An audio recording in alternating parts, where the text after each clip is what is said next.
The rope cut into Captain Ethan Carter's wrists until blood ran down his fingers, and still Victor Vulov crouched close, smiling through the rain like the storm itself answered to him. "Your team already buried you," Vulov said, voice calm as a man ordering dinner.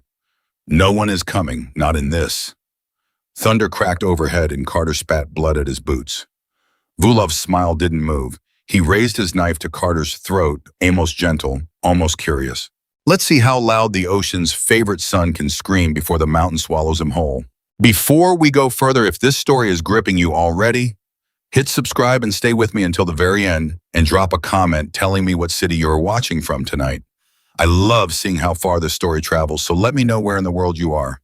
The wind had a voice that night, and every man in SEAL Team 5 had learned to hate it. It came down off the ridge in long, screaming pulls, dragging sheets of rain sideways through the trees, snapping branches thick as a man's arm like they were nothing. Petty Officer Kira Donovan pressed her back against the cold rock wall of the shallow cave and listened to that voice change pitch over and over, like something out there was breathing. "Report!" Lieutenant Commander Hale barked into his radio for the fourth time in 10 minutes, and for the fourth time static answered him. Kira didn't look up from the rifle across her knees. Her hands moved over the metal without her eyes needing to guide them, a habit built from a childhood spent watching her father clean gear at their kitchen table while the Atlantic threw itself against the seawall outside their window. "Nothing," Hale said, lowering the radio. His jaw was tight, his eyes rimmed red from 36 hours without sleep. "Comms are gone, GPS is gone. We lost the captain's last position when the flood came through the ravine." "He went into the water," said Petty Officer Danny Ruiz, sitting near the mouth of the cave, his voice cracking on the last word. "I saw him go under, sir. I tried to reach him. I swear to God, I tried." "Nobody's blaming you, Ruiz," Hale said, but his voice had no comfort in it, only exhaustion. Kira finally looked up. 6 faces in that cave, all of them lit by the weak amber glow of a single chem light, all of them wearing the same expression. Grief dressed up as discipline. She had seen it before on her father's face the year the Coast Guard sent him out into a nor'easter to find 3 fishermen who never made it home. "He's not dead," she said. The words landed in the cave like a dropped weapon. Hale turned to her slowly. "Donovan, I'm not saying it to be difficult, sir." She kept her voice even, the way her mother taught her to speak into hurricane winds, low and level, cutting under the noise instead of fighting it. "I'm saying it because I looked at the terrain before the storm hit its second band. There's a limestone shelf 40 meters north of where he went into the water. The current in that ravine doesn't pull straight down. It curls east because of the rock formation. If he went under where Ruiz says he did, the water would have carried him toward that shelf, not away from it." "That's a guess," said Petty Officer Marcus Webb, arms crossed water, dripping steadily off his chin. "A hopeful one, but a guess." "It's not a guess. It's pattern reading." Kira set the rifle down beside her, deliberate, unhurried. "My mother spent 22 years with NOAA tracking hurricanes. My father spent 18 years pulling people out of the water those hurricanes tried to kill. I grew up being told that storms aren't chaos. They're rules. Cruel rules, but rules. Nothing about tonight has broken those rules yet." Hale rubbed a hand down his face. "Command wants us prepping for extraction the second this storm breaks enough for air support. That's the order I've got. We do not have the manpower or the visibility to run a search." "I'm not asking for the team," Kira said. "I'm asking for 1 hour alone." The cave went silent, except for the wind screaming outside, and for a moment even the storm seemed to be listening. "Absolutely not," Webb said before Hale could answer. "You're talking about walking into a Category 4 by yourself. That's not bravery, Donovan, that's suicide with extra steps." "I've walked into worse." "You've never walked into this." "No," Kira agreed. "I haven't. Nobody has. That's exactly why the men who took Captain Carter's position for dead are wrong. They're measuring this storm against every storm they have ever seen." "I'm not doing that. I'm reading this one." Ruiz shifted forward, his young face caught somewhere between hope and fear. "You really think he made it to that shelf?" "I think the captain has survived 2 deployments in IED that should have killed him, in a training accident that put him in a coma for 9 days. I think a man like that doesn't stop fighting because the sky got loud." Kira's eyes moved to Hale. "Sir, with respect, if there's a chance he's alive out there waiting for us to write him off, I am not willing to be the person who let that happen, because I was more comfortable staying dry. Something shifted behind Hale's eyes. Not agreement, not yet, but a crack in the wall. You have combat training, he said slowly. You do not have search and rescue training in these conditions. My father trained me before the Navy ever got the chance to. That's not the same thing, and you know it. No, sir, it's better. A long beat passed. Lightning flared somewhere beyond the cave mouth, throwing pale blue light across all their faces at once, and in that flash, Kira saw something she recognized in Hale's expression, the particular exhaustion of a man who had already accepted a loss and hated himself for it. 1 hour, Hale finally said. You check in every 10 minutes on the backup frequency, the one the storm hasn't eaten yet. If I don't hear from you at the 10-minute mark, I am pulling you back. Myself, protocol be damned. Are we clear? Crystal, sir. And Donovan. His voice dropped quieter now, almost fatherly. If you find him, and he's gone, you radio it in and you come straight back. You don't try to be a hero about the body. Do you understand me? Kira's throat tightened, but she nodded. Understood. She checked her rifle one final time, the same rifle her father had taught her to strap and rebuild blindfolded. When she was 14 years old, sitting on their back porch during a tropical storm, warning while her mother shouted wind speed updates through the screen door like it was the most normal thing in the world. She thought of her mother's voice now, steady even when the numbers climbing on the radar were anything but. Storms don't hate you, Kira. They don't even know you exist. That's what makes them safe to read. They follow the same rules every time. People are the ones who lie to you. She stepped toward the cave mouth, and Ruiz caught her sleeve. Hey, he said quieter than before. If you're wrong about this, and it's just us not wanting to believe he's gone, then I'll have wasted an hour in bad weather, Kira said. That's a price I can live with. What I can't live with is not looking. She stepped out into the storm and the wind hit her like a wall of moving concrete, stealing the breath from her lungs in one violent pull.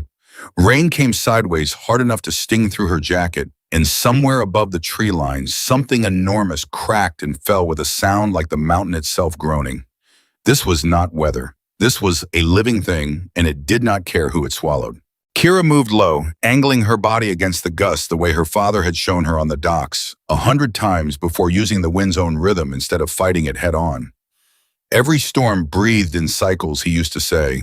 Big gust, small lull, big gust again. Fight the gust and you'll lose. Move in the lull and you'll survive. She counted. 1, 2, 3. The wind eased for half a second and she moved. Branches whipped past her face, invisible until they were inches away.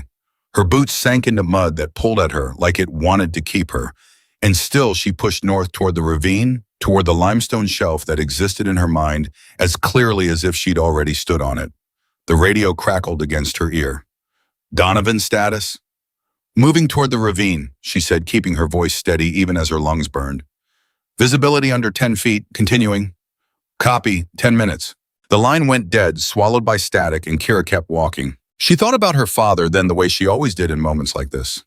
The stories he never wanted to tell, but told anyway late at night when the whiskey loosened something in his chest that the Coast Guard had trained him to keep locked. The night he pulled 2 children out of a capsized boat during a hurricane surge, both of them already blue, both of them breathing again by the time the ambulance arrived. The night he couldn't find the third. You don't stop looking because it's hard, Kira. You stop looking because you've confirmed there's nothing left to find. Those are 2 very different things, and men die because people confuse them. The ravine opened up ahead of her, a black wound in the earth filled with churning, brown water that hadn't existed 24 hours earlier. Kira dropped to a crouch at its edge, scanning the rock formations along the northern bank through rain that made everything look like it was dissolving. There, a pale shape against the dark stone caught in a crevice above the waterline, exactly where her mind's map said it would be. Fabric. Torn-soaked military green. Her heart slammed once hard against her ribs. She keyed the radio. I have a visual on fabric consistent with a captain's uniform 40 meters north of the flood point, exactly where I predicted. Moving to confirm. Static answered, then Hale's voice tight with something that sounded dangerously close to hope. Copy that. Proceed with caution. Kira moved along the bank boots, finding uncertain purchase on wet stone, one hand gripping exposed roots to keep from sliding into the current below. The fabric came into focus as she got closer and her stomach dropped. It wasn't just torn, it was cut, deliberately. A clean line through the shoulder seam, not the ragged tear a flutter or a branch would leave. And beside it, half erased by rain, but still visible in the softer mud beneath an overhang, a boot print. Too large to be the captain's. Too fresh to be old. Kira's blood went cold in a way that had nothing to do with the storm. "Donovan, come in," Hale's voice crackled. "What have you got?" She stared at that boot print for one full second, her mind rejecting the conclusion, even as every piece of training she had screamed it at her. "Sir," she said slowly, "the captain didn't wash up here on his own." Silence on the line, thick and heavy. "Say again, Ma'am. There's a cut in the fabric, not a tear. And there's a boot print here that doesn't match anyone on our team. Someone found him before we did." Jesus Christ. Hale's voice had lost every trace of the calm command tone. "Donovan, fall back to the cave immediately. That's an order." Kira didn't move. Because 20 feet further along the bank, half hidden behind a slab of broken limestone, she saw something that made the order impossible to obey. Drag marks. 2 long furrows in the mud spaced the width of dragged heels leading away from the ravine and up into the tree line toward higher ground, toward the deep mountain terrain where no rescue helicopter could reach even on a clear day. "Sir, he's alive," Kira said, her voice shaking now, not from fear, but from something fiercer. "They dragged him. You don't drag a body you don't need. He's alive, and someone has him." "Donovan, fall back. That is a direct order.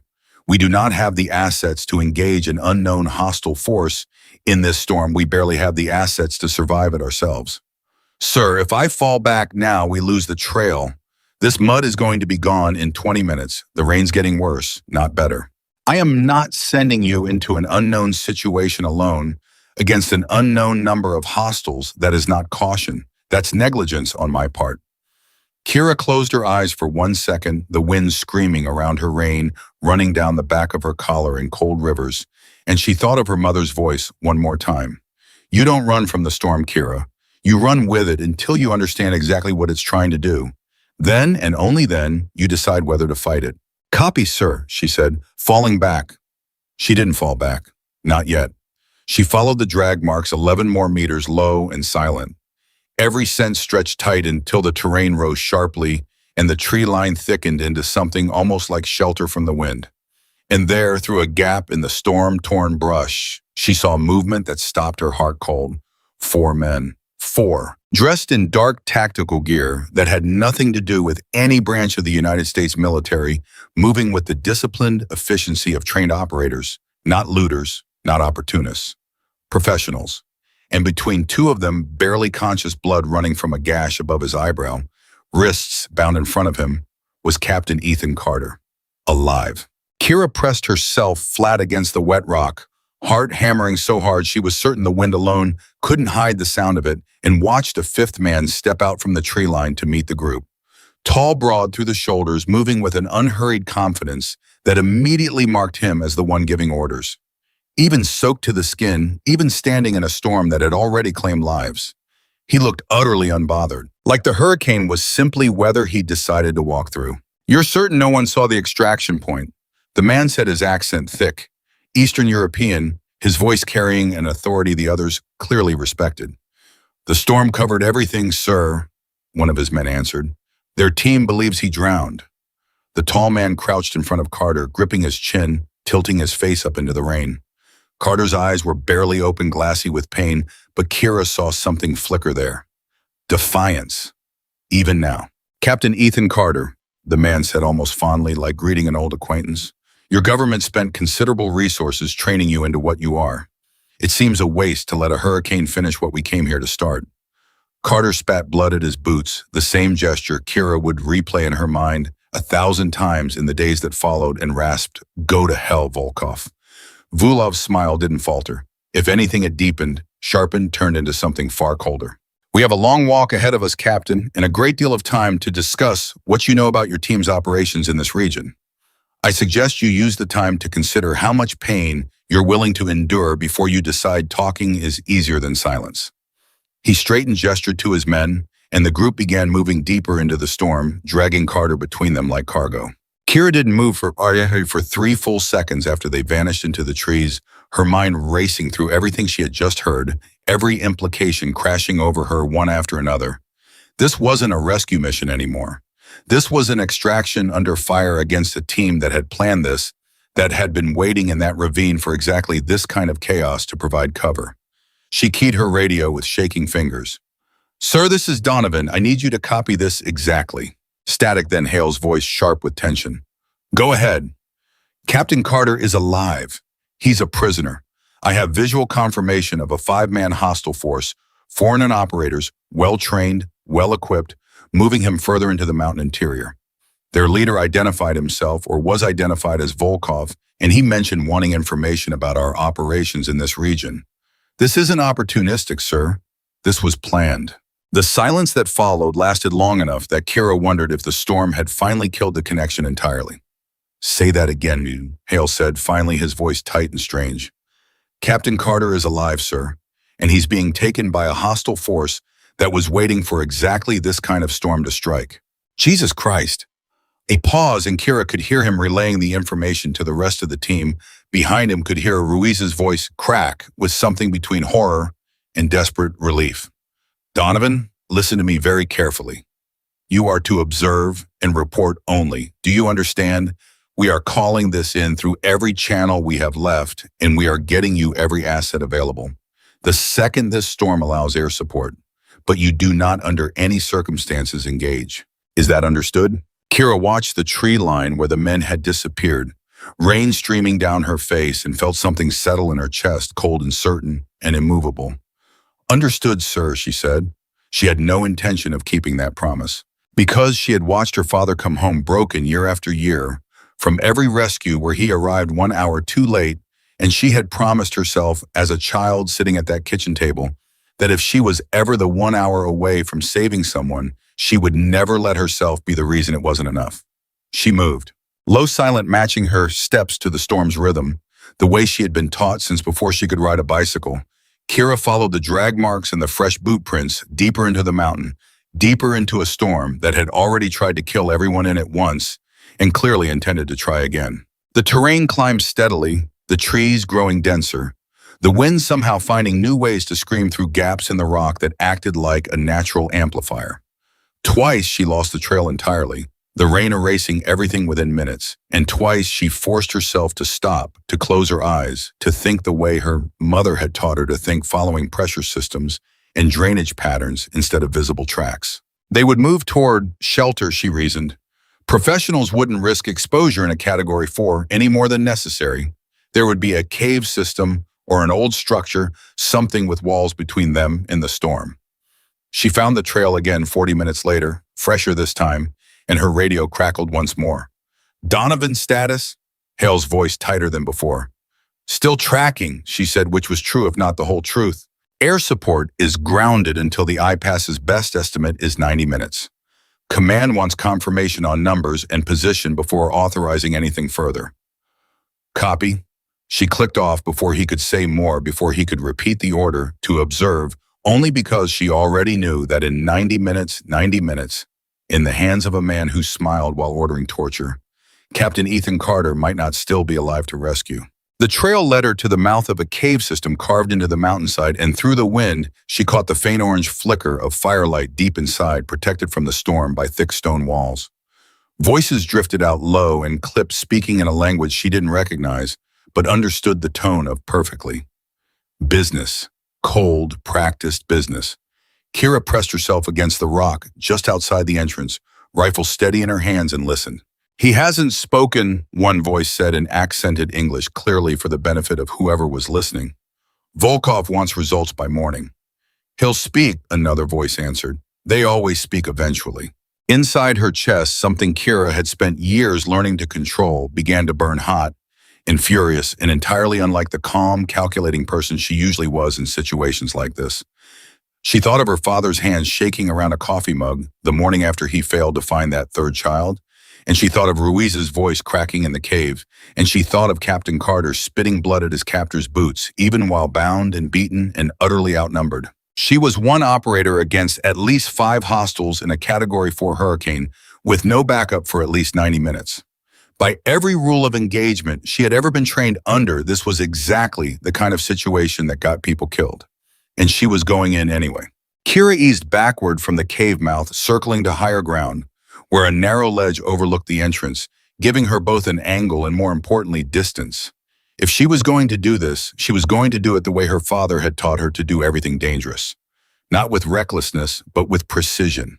Not with rage, but with rhythm. She settled into position, rain hammering against her back, and began counting the wind cycles the way she had on the ravine bank, matching her breathing to the gusts, waiting for the pattern that would let her move unheard, unseen exactly when it mattered most. Below her, 2 guards emerged from the cave mouth to check the perimeter rifles slung low. Clearly unbothered by the storm, clearly confident that no one in their right mind would be out in it. That confidence, Kira understood with a cold, clear certainty, was about to become the single greatest mistake of their lives. She raised her rifle, found her angle through the scope, and waited for the wind to speak to her one more time. The lull came exactly when she expected it to. She didn't fire yet. Not with 2 targets and 3 more presumably inside, not without knowing where Captain Carter was positioned relative to any exchange of fire. A single shot too early would collapse the entire operation, would get him killed the second his captors realized they were under attack. Instead, she watched. She listened. She let the storm do what it always did, reveal patterns to anyone patient enough to read them. The 2 guards spoke briefly, then one turned and disappeared back into the cave, leaving a single sentry standing watch at the entrance, rifle held loose. Eyes scanning a tree line he clearly believed held no threat. He was wrong. Kira's radio crackled one final time before she silenced it entirely, Hale's voice cutting through the static with an edge of genuine fear now. "Donovan, I need a status update immediately. Air support is still grounded. Do not engage. I repeat, do not engage until we have eyes on this." She looked at the radio for a long moment, rain running down the housing, and then she reached up and turned the volume down to nothing. Because in exactly the amount of time it would take to argue, to explain, to convince a commander back in a cave 40 minutes away that waiting 90 more minutes meant condemning a good man to something far worse than death, Captain Ethan Carter's captors would decide he had nothing left to give them. And Kira Donovan had spent her entire life learning that some storms could not be waited out. Some storms had to be walked into, eyes open, heart steady, and faced exactly as they were. She settled her cheek against the stock of her rifle, found her breath, found her rhythm, and became, for the first time that night but very far from the last, something the enemy inside that mountain had no name for yet. A ghost born from the hurricane itself, moving unseen through wind and rain, toward a man who had once told a cornered soldier to consider how much pain he was willing to endure before choosing silence. Vulov had asked the wrong question to the wrong man. The real question, the one none of them yet understood, was already being answered in the dark, was how much pain the enemy themselves were about to endure at the hands of a woman the storm had underestimated exactly as badly as everyone else had. Inside the cave, unaware that death had just settled into position on the ridge above them, Vulov crouched in front of Captain Carter, once more tilting his bloodied face up toward the firelight with something almost like respect in his cold eyes. "One more chance, Captain," he said quietly. "Tell me what I want to know, and I promise your suffering ends quickly." Carter, barely conscious, blood dripping steadily from his temple onto the stone floor, managed the faintest, most exhausted smile. "You should be more worried," he rasped, "about what's coming for you than what's leaving me." Vulov frowned, genuinely confused by the strange confidence in a man who had every reason to have none left. He had no way of knowing that 40 meters above him in wind that would have driven any ordinary soldier back to shelter, a woman raised on the rules of storms, rather than fear them, had just decided that observing and reporting was a promise made to be broken, and that the mountain around them was no longer the safest place in the world. It had just become the most dangerous. Because somewhere in that howling darkness, patient, precise, and utterly unwilling to accept the word impossible, the woman the SEALs would one day call the ghost of the hurricane was already counting the storm's next breath, waiting for the exact half-second the wind would hide her first move. And when it came, nothing inside that cave would ever be the same again. The wind held its breath for exactly the length of time Kira Donovan needed. She fired once. The sound vanished into the storm almost before it existed, swallowed by thunder that had been building for the last 30 seconds, and the sentry at the cave mouth folded backward without a sound of his own, dead before his knees ever touched the mud. Kira was already moving before his body settled, sliding down the ridge on her heels, rifle tight against her shoulder. Every nerve in her body narrowed down to a single purpose. Get to Carter before they know I'm here. She reached the cave mouth and pressed flat against the stone rain, sluicing off the rock face in a curtain that half hid her silhouette from anyone glancing out from inside. Voices still drifted from deeper in the cave system, low, unbothered, unaware that the man who should have been standing. Watch was now lying face down in the mud, with his rifle still slung over his shoulder. She had 90 seconds, maybe less, before someone noticed the silence where a sentry's radio check should have been. Kira moved into the mouth of the cave. The passage narrowed quickly, firelight flickering against wet stone walls ahead, and she caught fragments of conversation carried on the still air, inside sharper now that the wind no longer swallowed every word. Perimeter check, a voice said, board routine. No answer came from outside, and Kira heard the shift in tone immediately, the way a man's voice changed when routine cracked. Yuri, report. Silence. Footsteps heavy moving toward the entrance. Kira flattened herself into a shallow alcove in the rock, barely wide enough for her shoulder's breadth, held so tight her ribs ached. A second guard rounded the bend, rifle raised, eyes scanning the darkness where the entrance opened into gray, storm-lit daylight. He never saw her. She came off the wall in one motion, forearm across his throat, weight dropping to break his balance before he could bring the rifle around, and the two of them went down together into the mud with a violence that should have echoed through the whole cave system. It didn't. The storm ate the sound the way it had eaten everything else that night. Kira's knee drove into his sternum, her hand found the knife at her hip, and it was over in 4 seconds, brutal and silent and final. She knelt over him for one breath longer than she needed to, chest heaving, and something cold settled into her stomach. This was not the version of herself she recognized from training exercises and simulated hostage scenarios. This was real blood on real hands, and there would be no debrief afterward explaining that it had all been practice. Her radio, still silenced, buzzed faintly against her hip. She ignored it. Deeper in the cave, firelight pulsed against the walls, and she heard Volov's voice again, closer now, unmistakable in its calm cruelty. Your silence is admirable, Captain. Misguided, but admirable. A pause, the wet sound of a fist connecting with flesh, and Carter's ragged breath following it. Tell me the extraction coordinates for your unit's next operation in this region, and this ends. Carter's voice thin but defiant. Bite me. Another blow. A grunt of pain that Carter tried and failed to swallow. Kira's hands tightened around her rifle until her knuckles went white. She counted the voices she could distinguish. Vulov. Two others speaking Russian in low-clipped tones near what sounded like a second chamber deeper in the rock. That left one guard unaccounted for from the original group of 5 plus whatever reinforcements might exist further inside that she hadn't seen yet. 3 confirmed, 2 down, 2 remaining plus Vulov himself.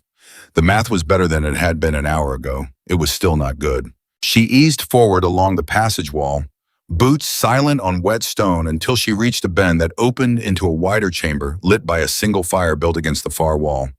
Vulov stood over Carter, who was slumped against a boulder, wrists still bound, blood running freely from a split lip and a gash above his eye that hadn't stopped bleeding since Kira first saw him in the tree line. 2 more men stood near the fire weapons, close but not raised. The posture of men who believed themselves entirely safe. Kira raised her rifle, found Vulov through the scope, and hesitated. A clean shot here ended the immediate threat to Carter's life. It also ended any chance of learning whether more men waited beyond that second chamber, whether reinforcements were already moving toward this position, whether this 5-man team was truly the whole of it or merely the visible piece of something larger. Her father's voice surfaced in her mind, calm as always, even in memory. You don't fire the shot that feels good, Kira. You fire the shot that keeps everyone alive the longest. She lowered the scope, fractionally shifted her angle, and put a round instead through the shoulder of the guard, standing nearest the fire, dropping him before he understood he'd been hit, the impact spinning him into the flame's edge with a strangled cry that finally broke the illusion of safety inside that cave. Chaos erupted immediately. The second guard dove for cover behind the boulder near Carter, shouting in Russian weapon, coming up wildly toward the passage.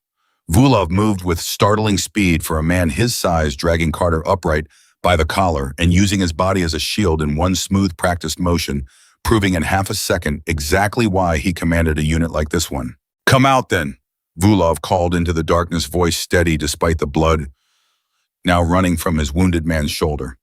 "Whoever you are, come out and let's discuss this properly." Kira said nothing. She held her position, rifle steady, watching Carter's face for any sign, any signal that might tell her whether he understood help had finally arrived. His eyes found the passage entrance, found nothing visible there, but something in his expression shifted anyway. Recognition, maybe, or hope refusing to die quietly. "You brought company to your own execution," Vulov said louder now, addressing the darkness directly. "How thoughtful. Show yourself or I put a bullet in your captain's skull right now, and we call this evening finished." Kira's finger tightened against the trigger guard, weighing options that all felt equally impossible. Reveal herself and become a target with Carter's life hanging on Vulov's mood.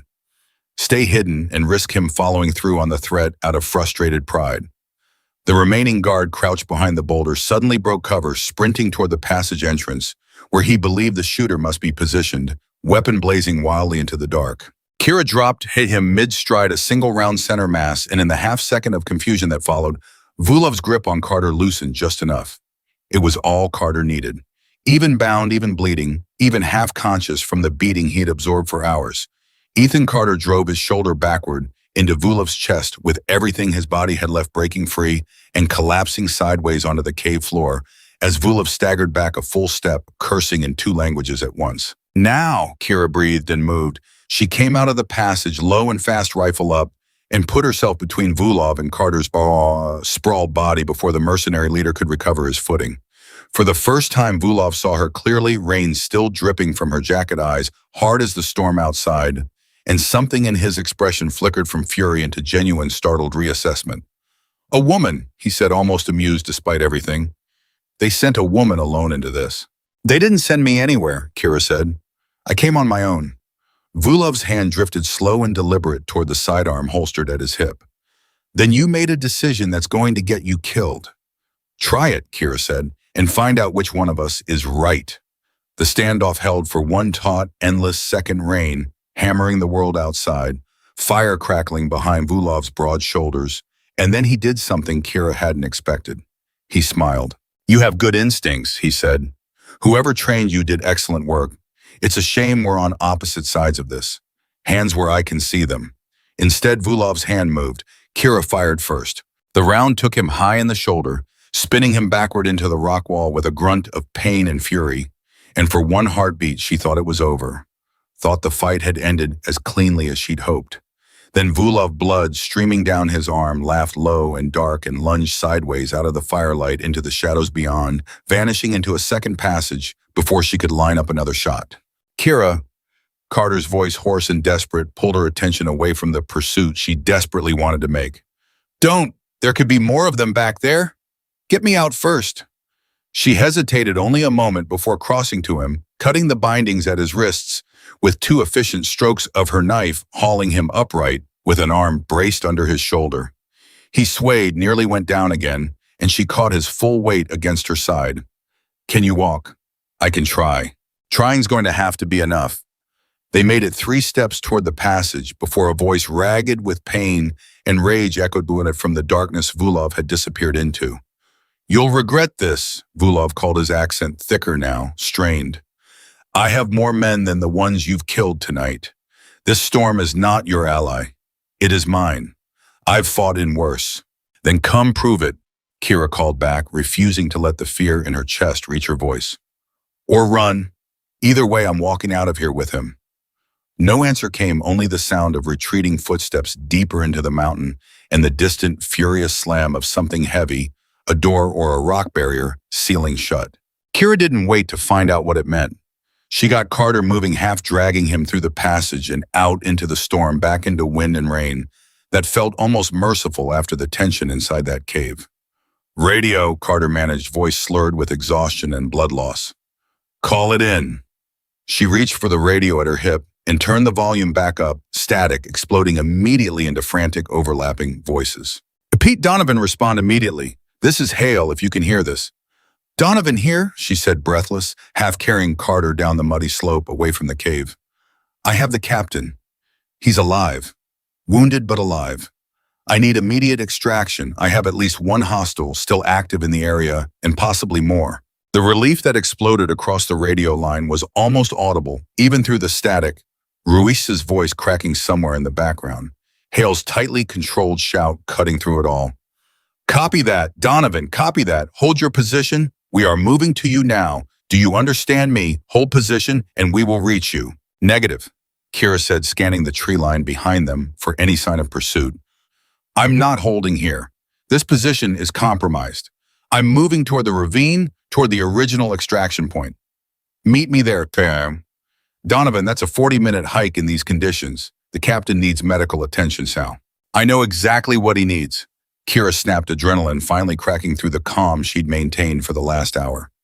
And I know what happens if I sit still and wait for a wounded shooter to circle back with reinforcements.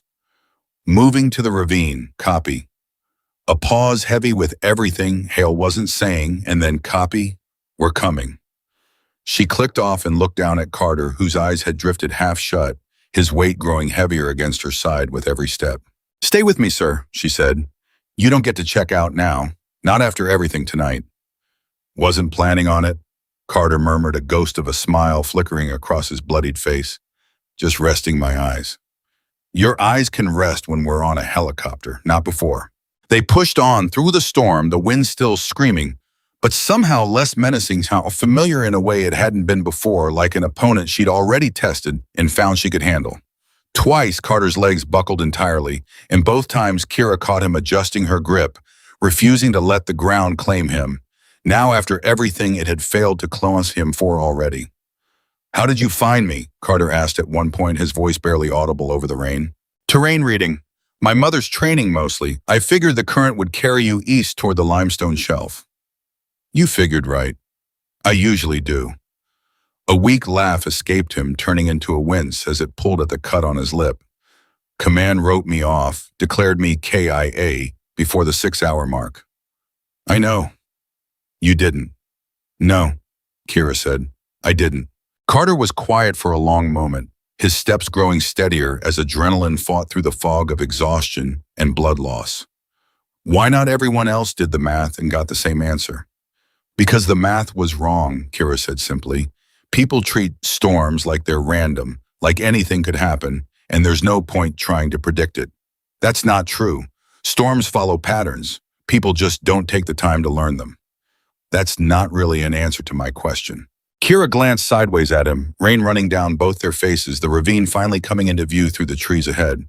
I grew up watching my father go out into weather exactly like this, to bring people home who everyone else had already given up on.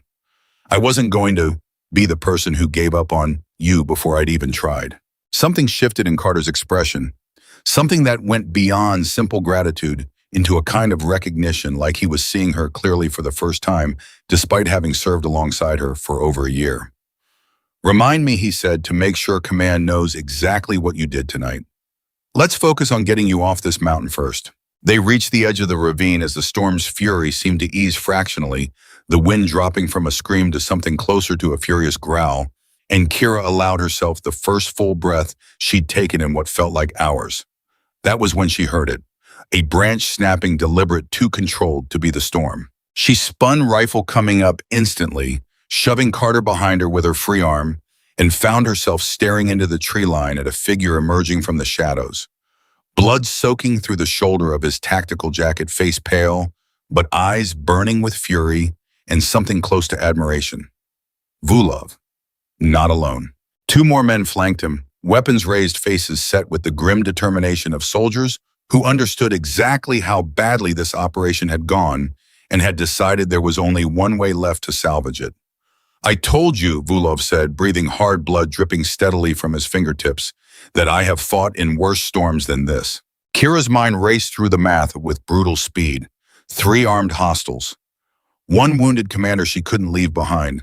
A 40-minute wait for backup that suddenly felt like an eternity. You're bleeding, she said, keeping her voice level despite the fear clawing up her spine. Badly. That shoulder wound is going to take you out of this fight whether you want it to or not.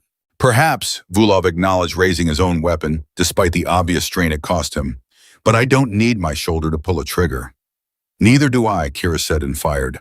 The world exploded into chaos.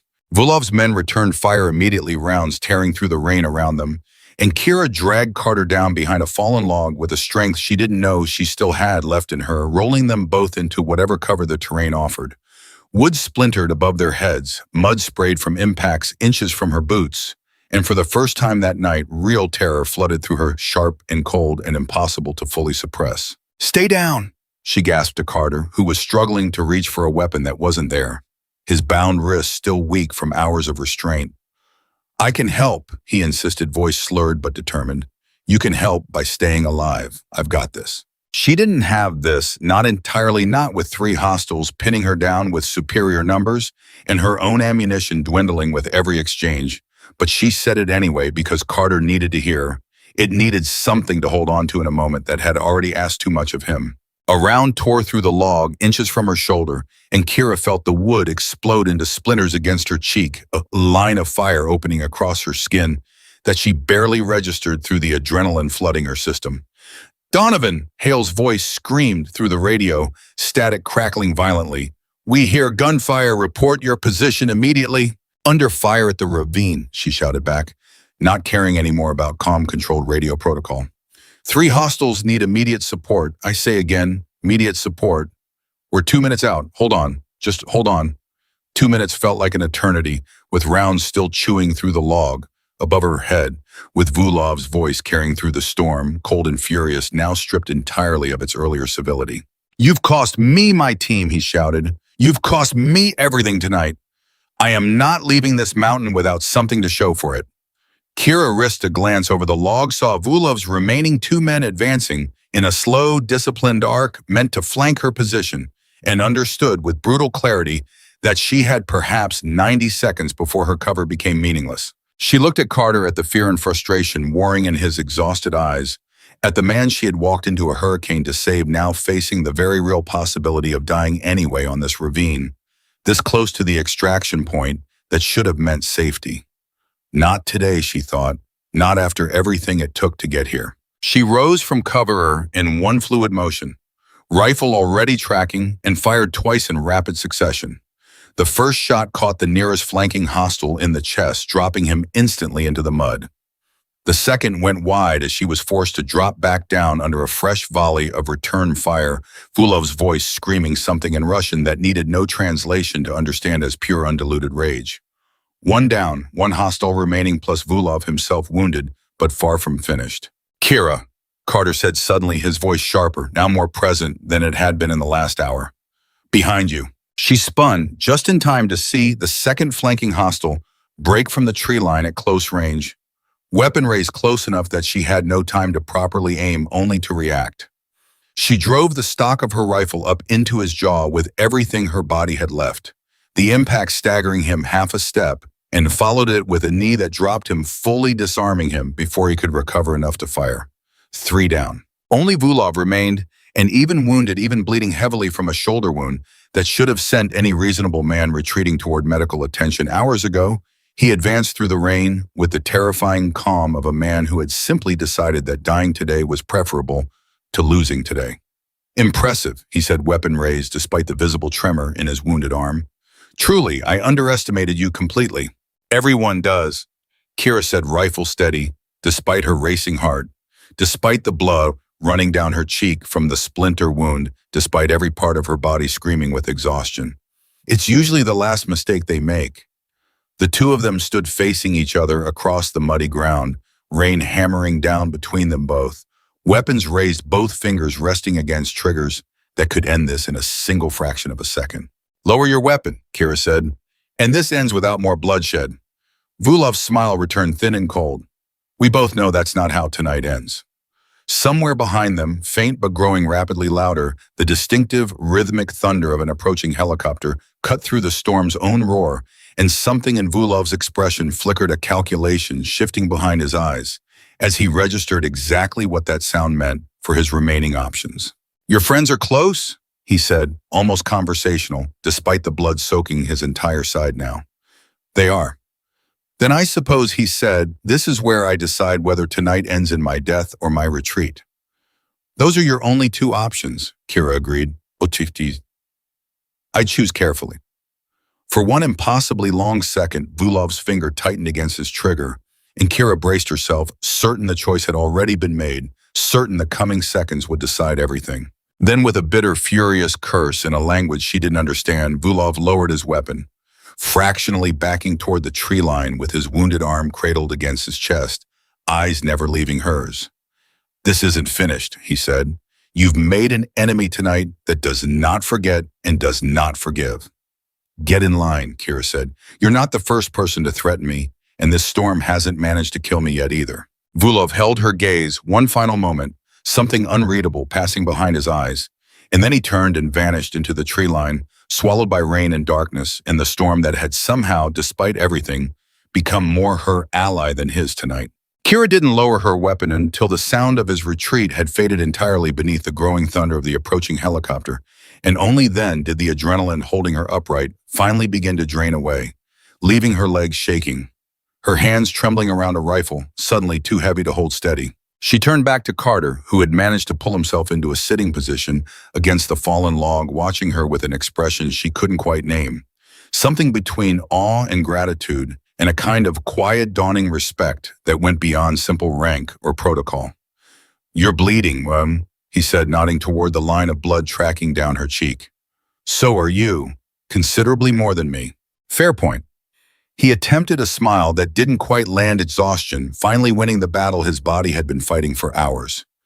Donovan, Kira, whatever protocol says I should call you right now, I owe you my life. You don't owe me anything, sir.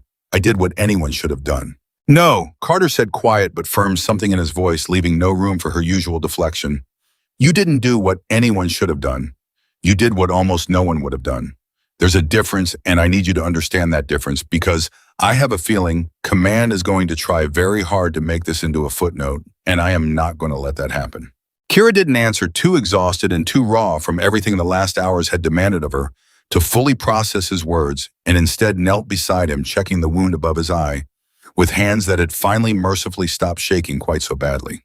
The helicopter's searchlight broke through the storm above them, moments later, sweeping across the ravine in a wide, searching arc before locking onto their position, and Kira felt something in her chest finally fully release a tension she hadn't fully acknowledged carrying until the exact moment it was no longer necessary. Sir, she said, helping Carter to his feet as the helicopter began its careful descent through brutal crosswinds toward the small clearing beside the ravine.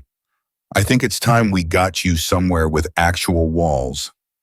Agree, Carter said, leaning heavily against her shoulder as they moved toward the extraction point together.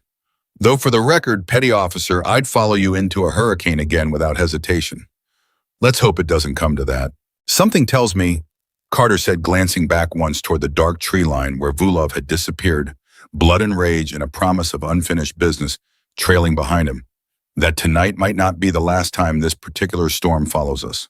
Kira followed his gaze into the darkness, rain still falling in relentless sheets around them, and felt a cold certainty settle low in her stomach, the same instinct that had told her Carter was alive when everyone else had already buried him. Vulov wasn't finished, not by a long way. But that was a fight for another hour, another day, another storm entirely. Right now, there was a helicopter cutting through impossible winds to reach them. A commander who owed his life to a decision command had explicitly forbidden her from making, and a mountain behind them that had tried and ultimately failed to swallow both of them whole. The helicopter touched down hard against the muddy clearing rotor wash, tearing through the rain in violent spirals, and Ruiz's voice reached them, even before the aircraft fully settled, screaming something unintelligible with pure relief, as he leaned out from the open door, reaching for both of them at once. Kira got Carter aboard first, refusing to climb in herself until she was certain he was secure, and only then did she allow Ruiz and another crew member to haul her up into the aircraft's relative shelter, the storm's roar dropping to a dull thunder against the reinforced hull. Hale's face when she finally looked up was a wreck of emotions competing for dominance, relief and fury, and something like awe, all fighting for space in his exhausted expression. You disobeyed a direct order, he said, voice raw, barely audible over the rotors. Yes, sir, Kira said, too exhausted to offer anything but the truth. You engaged a hostile force alone against explicit instructions to observe only. Yes, sir. Hale stared at her for a long moment, and Kira braced herself for the reprimand. She fully expected the consequences she had accepted as the price of walking into that storm in the first place. Instead, his jaw tightened, his eyes glistening with something he clearly fought hard to keep controlled, and he said quiet enough that only she could hear it over the helicopter's roar. "Thank you. God help me, Donovan, thank you." The helicopter lifted off the ravine floor moments later, banking hard against fierce crosswinds as it climbed away from the mountain that had nearly claimed 2 lives and had instead, against every reasonable expectation, given one back. Below them, swallowed quickly by darkness and storm, the mountain kept its secrets, kept the bodies of the men who had fallen there, and kept somewhere in its depths a wounded, furious mercenary leader who had made a promise in the rain that Kira Donovan understood with absolute certainty he had every intention of keeping. The storm had tested her once tonight and found her equal to it. She had no way of knowing yet that the true test, the one that would define everything that came after, hadn't even begun. Of a cot with a medic pressing gauze against the cut on her cheek, watching through the open doorway as they wheeled Captain Carter past on a gurney, an IV already threaded into his arm, his eyes finding hers for one brief second before the doors swung shut between them. "You're lucky," the medic said, taping the gauze in place. "Half an inch close and that splinter takes your eye." "I've had worse luck," Kira said, though her voice came out flatter than she intended, exhaustion finally catching up to every part of her body at once. Hale appeared in the doorway a moment later, still soaked, still wearing the same haunted expression he'd carried since the helicopter touched down. He didn't say anything at first, just stood there watching her with an intensity that made her want to look away. "Command wants a full debrief," he finally said. "Tonight, not tomorrow." "Understood, sir." "They also want to know," he added quieter now, "how a petty officer with no formal search and rescue certification managed to locate a missing commander in zero visibility conditions, eliminate 4 hostile combatants, and extract said commander from a compromised position, all within a single hour, while disobeying a direct order to observe only." Kira met his eyes steadily. "I imagine they'll have a lot of questions about that last part." "They will." Hale rubbed a hand across his jaw, and for the first time that night, something that might have almost been a smile flickered at the corner of his mouth. "For what it's worth, Donovan, I already told them the truth. I told them you saved his life, and I told them I've never seen anything like what you did out there. And I told them if they want to court-martial someone for tonight, they can start with me for not stopping you sooner." "Sir, you don't need to." "I know I don't need to. I'm doing it anyway." He straightened some of the exhaustion in his posture, giving way to something firmer, more resolved. "Get cleaned up. Debriefs in 2 hours. And, Donovan." "Sir, whatever happens in that room, whatever they decide to do with the fact that you broke protocol tonight, I want you to know it doesn't change what I saw. You walked into a Category 4 hurricane by yourself and brought back a man everyone else had already buried. That's not something a review board gets to erase." He left before she could respond, and Kira sat alone in the quiet infirmary, the adrenaline finally fully drained from her system, leaving behind something heavier and more complicated. Relief, yes. Carter was alive, but underneath it a current of dread that hadn't existed an hour ago, born from 4 words Vulov had spoken in the rain that she couldn't stop replaying. "This isn't finished."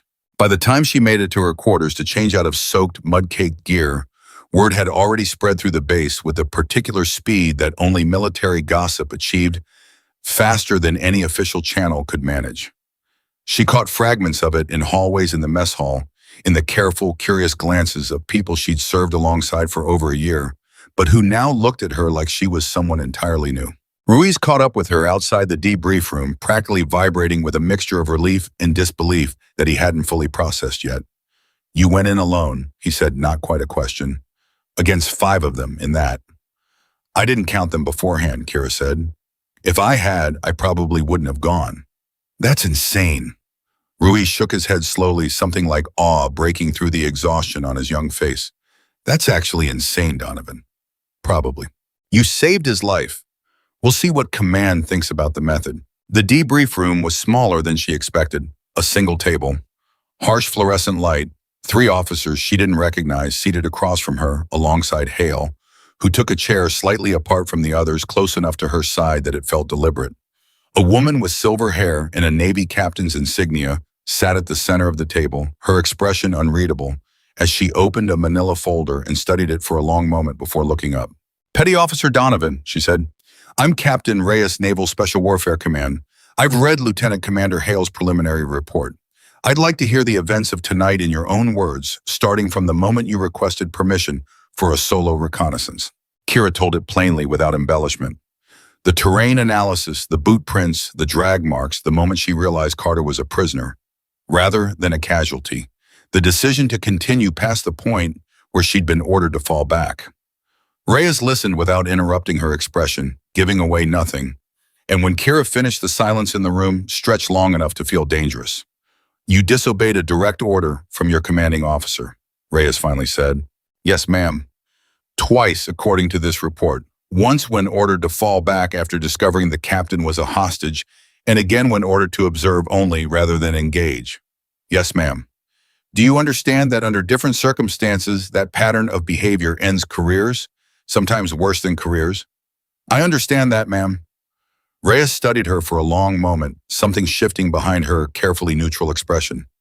"Then explain to me why you did it anyway."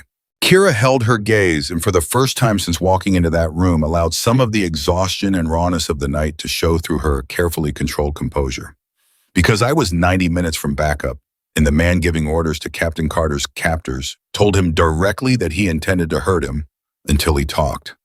Because every additional minute I waited was a minute that man had to follow through on that threat. And because, ma'am, with respect, I've spent my entire life watching people who follow protocol perfectly arrive exactly 1 minute too late to save the person they were sent for. I wasn't willing to be one of those people tonight." The silence that followed was different, this time heavier. And one of the other officers, a man with graying temples and tired eyes, leaned forward slightly. "Your file says your father was Coast Guard," he said. "Rescue swimmer." "Yes, sir, 18 years. "And your mother?" "No AA, Hurricane Research Division, 22 years. He exchanged a brief glance with Reyes that Kira couldn't fully interpret. "That explains a great deal about tonight's terrain analysis. Your prediction of the captain's location, the drag mark, tracking the identification of storm cycle patterns to move undetected. That's not standard SEAL training. Where did you learn it?" "My father, mostly. My mother taught me to read weather patterns before I could read a book properly. He taught me to move through them." Reyes closed the folder in front of her, folding her hands over it, and something in her posture shifted, softened almost imperceptibly. "Petty Officer Donovan, I'm going to be direct with you. What you did tonight violated protocol in a way that under normal circumstances would trigger formal disciplinary review. However," she paused, letting the word hang in the air, "you also single-handedly located, tracked, and extracted a captured senior officer from a hostile foreign combat team, eliminating 4 armed hostiles and wounding their commander, all while operating alone in conditions that grounded every air asset we had available. Command does not have a framework for punishing that kind of outcome regardless of how it was achieved." Kira felt something in her chest loosen fractionally, though the tension didn't fully disappear. "There's something else," Reyes continued, her tone shifting into something more careful, more deliberate. "The unit that captured Captain Carter. You identified their leader by name. Volkov. He was called Vulov by his own men, ma'am, though I believe that may be an alias." "It is." Reyes exchanged another glance with the gray-templed officer beside her. "Viktor Volkov is a name our intelligence division has encountered before. Former Spetsnaz dishonorably discharged from Russian military service 11 years ago, under circumstances that remain classified even to most of us in this room. Since then, he's operated as a private military contractor, taking assignments for the highest bidder. And he has a documented history of targeting American Special Operations personnel specifically." Kira's stomach tightened. "Specifically, ma'am, not opportunistically. That's the question we're trying to answer." Reyes opened a second folder, sliding a photograph across the table toward her.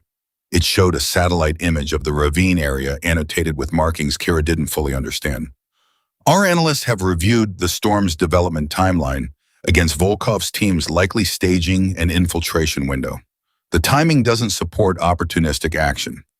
His team was in position before the hurricane made landfall, which means they knew SEAL Team 5 would be operating in that specific corridor in those specific conditions with enough advance notice to stage an ambush during exactly the kind of chaos that would provide maximum cover and minimum accountability.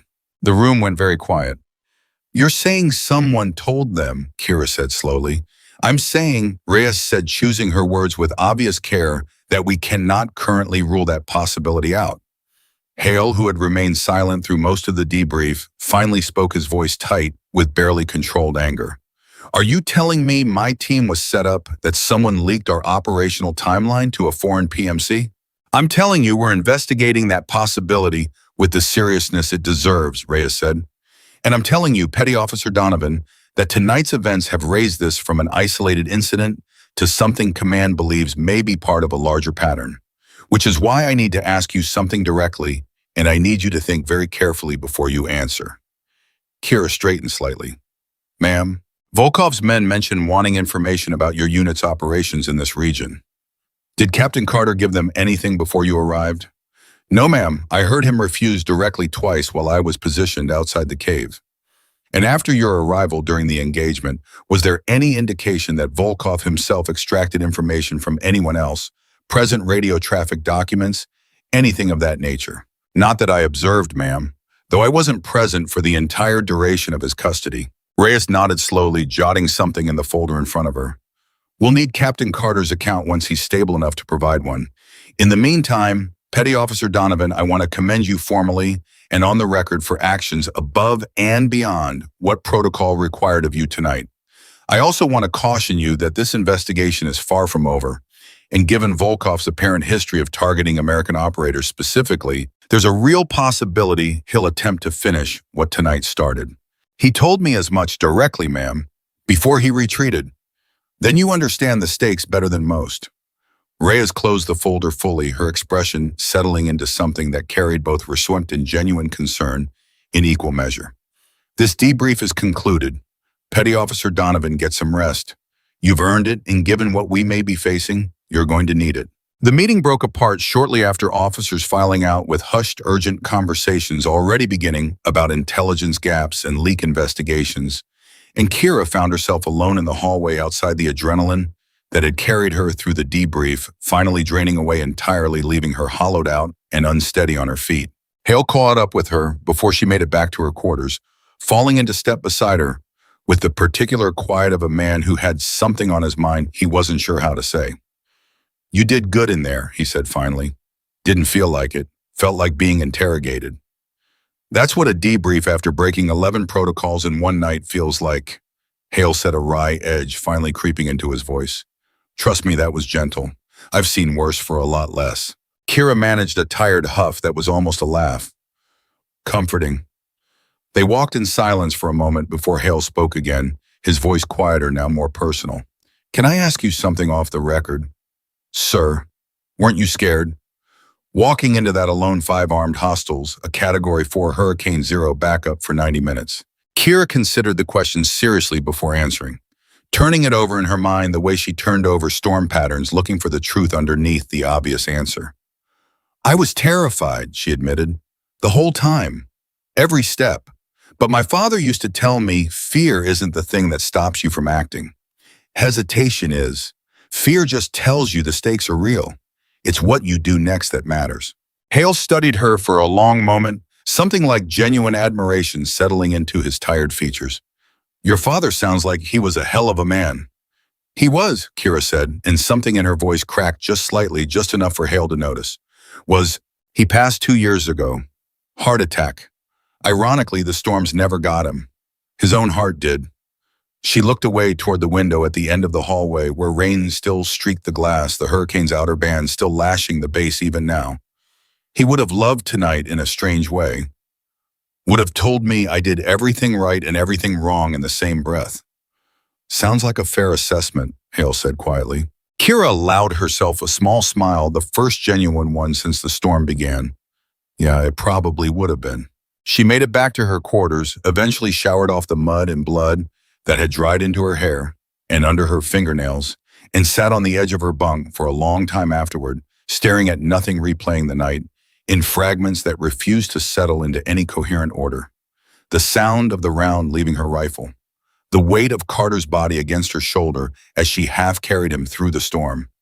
Vulov's voice calm and cruel, promising this wasn't finished. Sleep, when it finally came, was thin and restless, broken twice by dreams she didn't fully remember, but that left her heart racing and her sheets damp with sweat.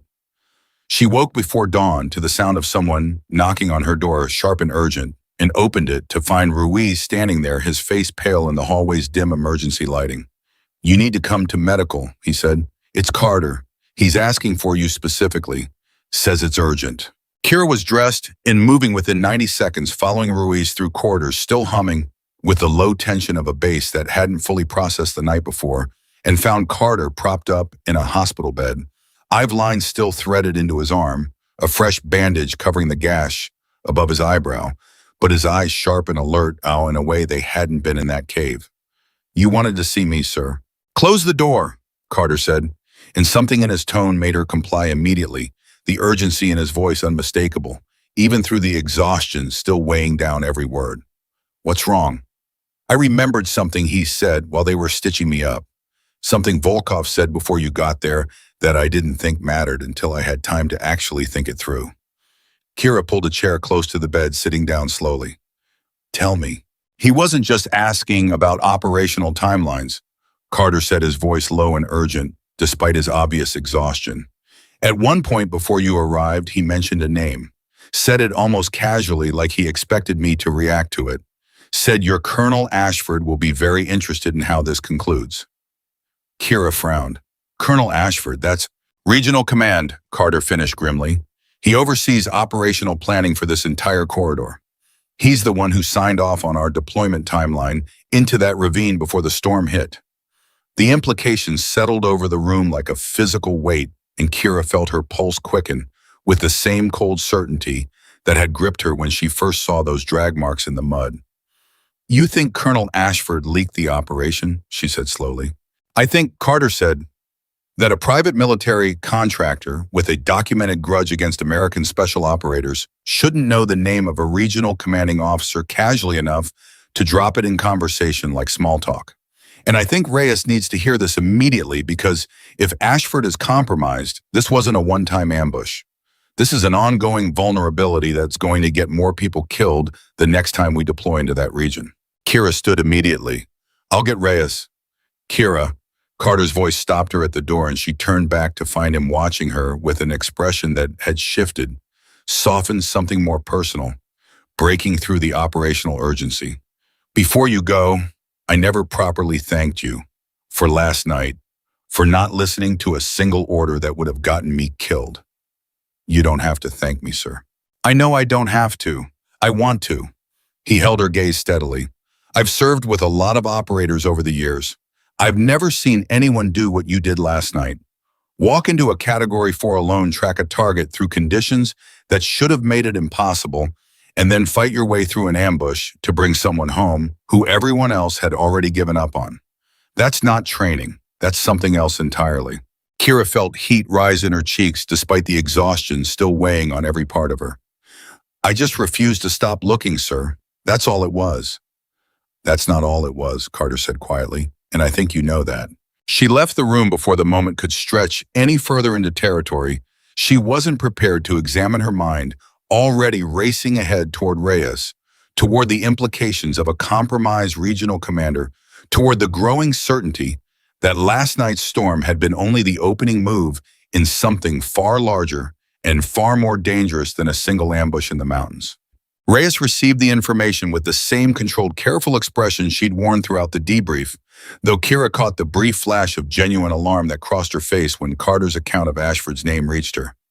"This needs to go to Naval Criminal Investigative Service immediately," Reyes said, already reaching for a secure phone line. "If Colonel Ashford is compromised, we need to understand the scope of it before he realizes we're on to him." "Ma'am," Kira said, "what happens to SEAL Team 5's next deployment if this investigation is still ongoing?" Reyes paused, her hands still on the phone, and looked at Kira with an expression that carried genuine weight. "That's an excellent question, Petty Officer. One I don't have a good answer to yet. If Ashford has been feeding operational details to a hostile PMC, every deployment this team has run through, his authorization is potentially compromised, going back months, possibly longer. The full scope of the implications settled over Kira slowly, cold and heavy. Every mission, every operation, every time the team had walked into what they believed was a routine deployment, there existed the possibility that someone on the other side had known exactly where they'd be and exactly when.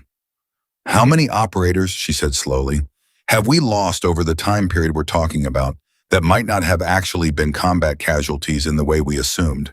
Reyes's expression tightened, and for a long moment she didn't answer, which was in itself an answer that chilled Kira more than any words could have. That, Reyes finally said, is exactly what this investigation is going to determine. And Petty Officer Donovan, I need you to understand something important. This information cannot leave this room.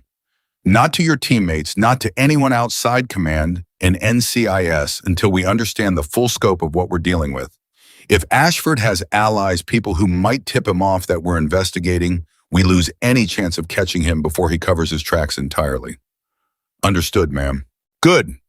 Reyes finally lifted the phone, beginning to dial, then paused, looking back at Kira with something that had shifted into genuine weighted seriousness. One more thing. Volkov is still out there wounded but alive, and if there's any truth to a connection between him and Ashford, there's a strong possibility he'll attempt contact again, either to finish what he started with Captain Carter, or to eliminate loose ends that might expose the operation. You think I'm a loose end? Kira said. I think, Reyes said carefully, that you're the only person who's seen Volkov's face, heard his voice, and survived direct engagement with him. If I were him, and I had reason to believe this operation was unraveling, you'd be exactly the kind of loose end I'd want eliminated before it became a problem.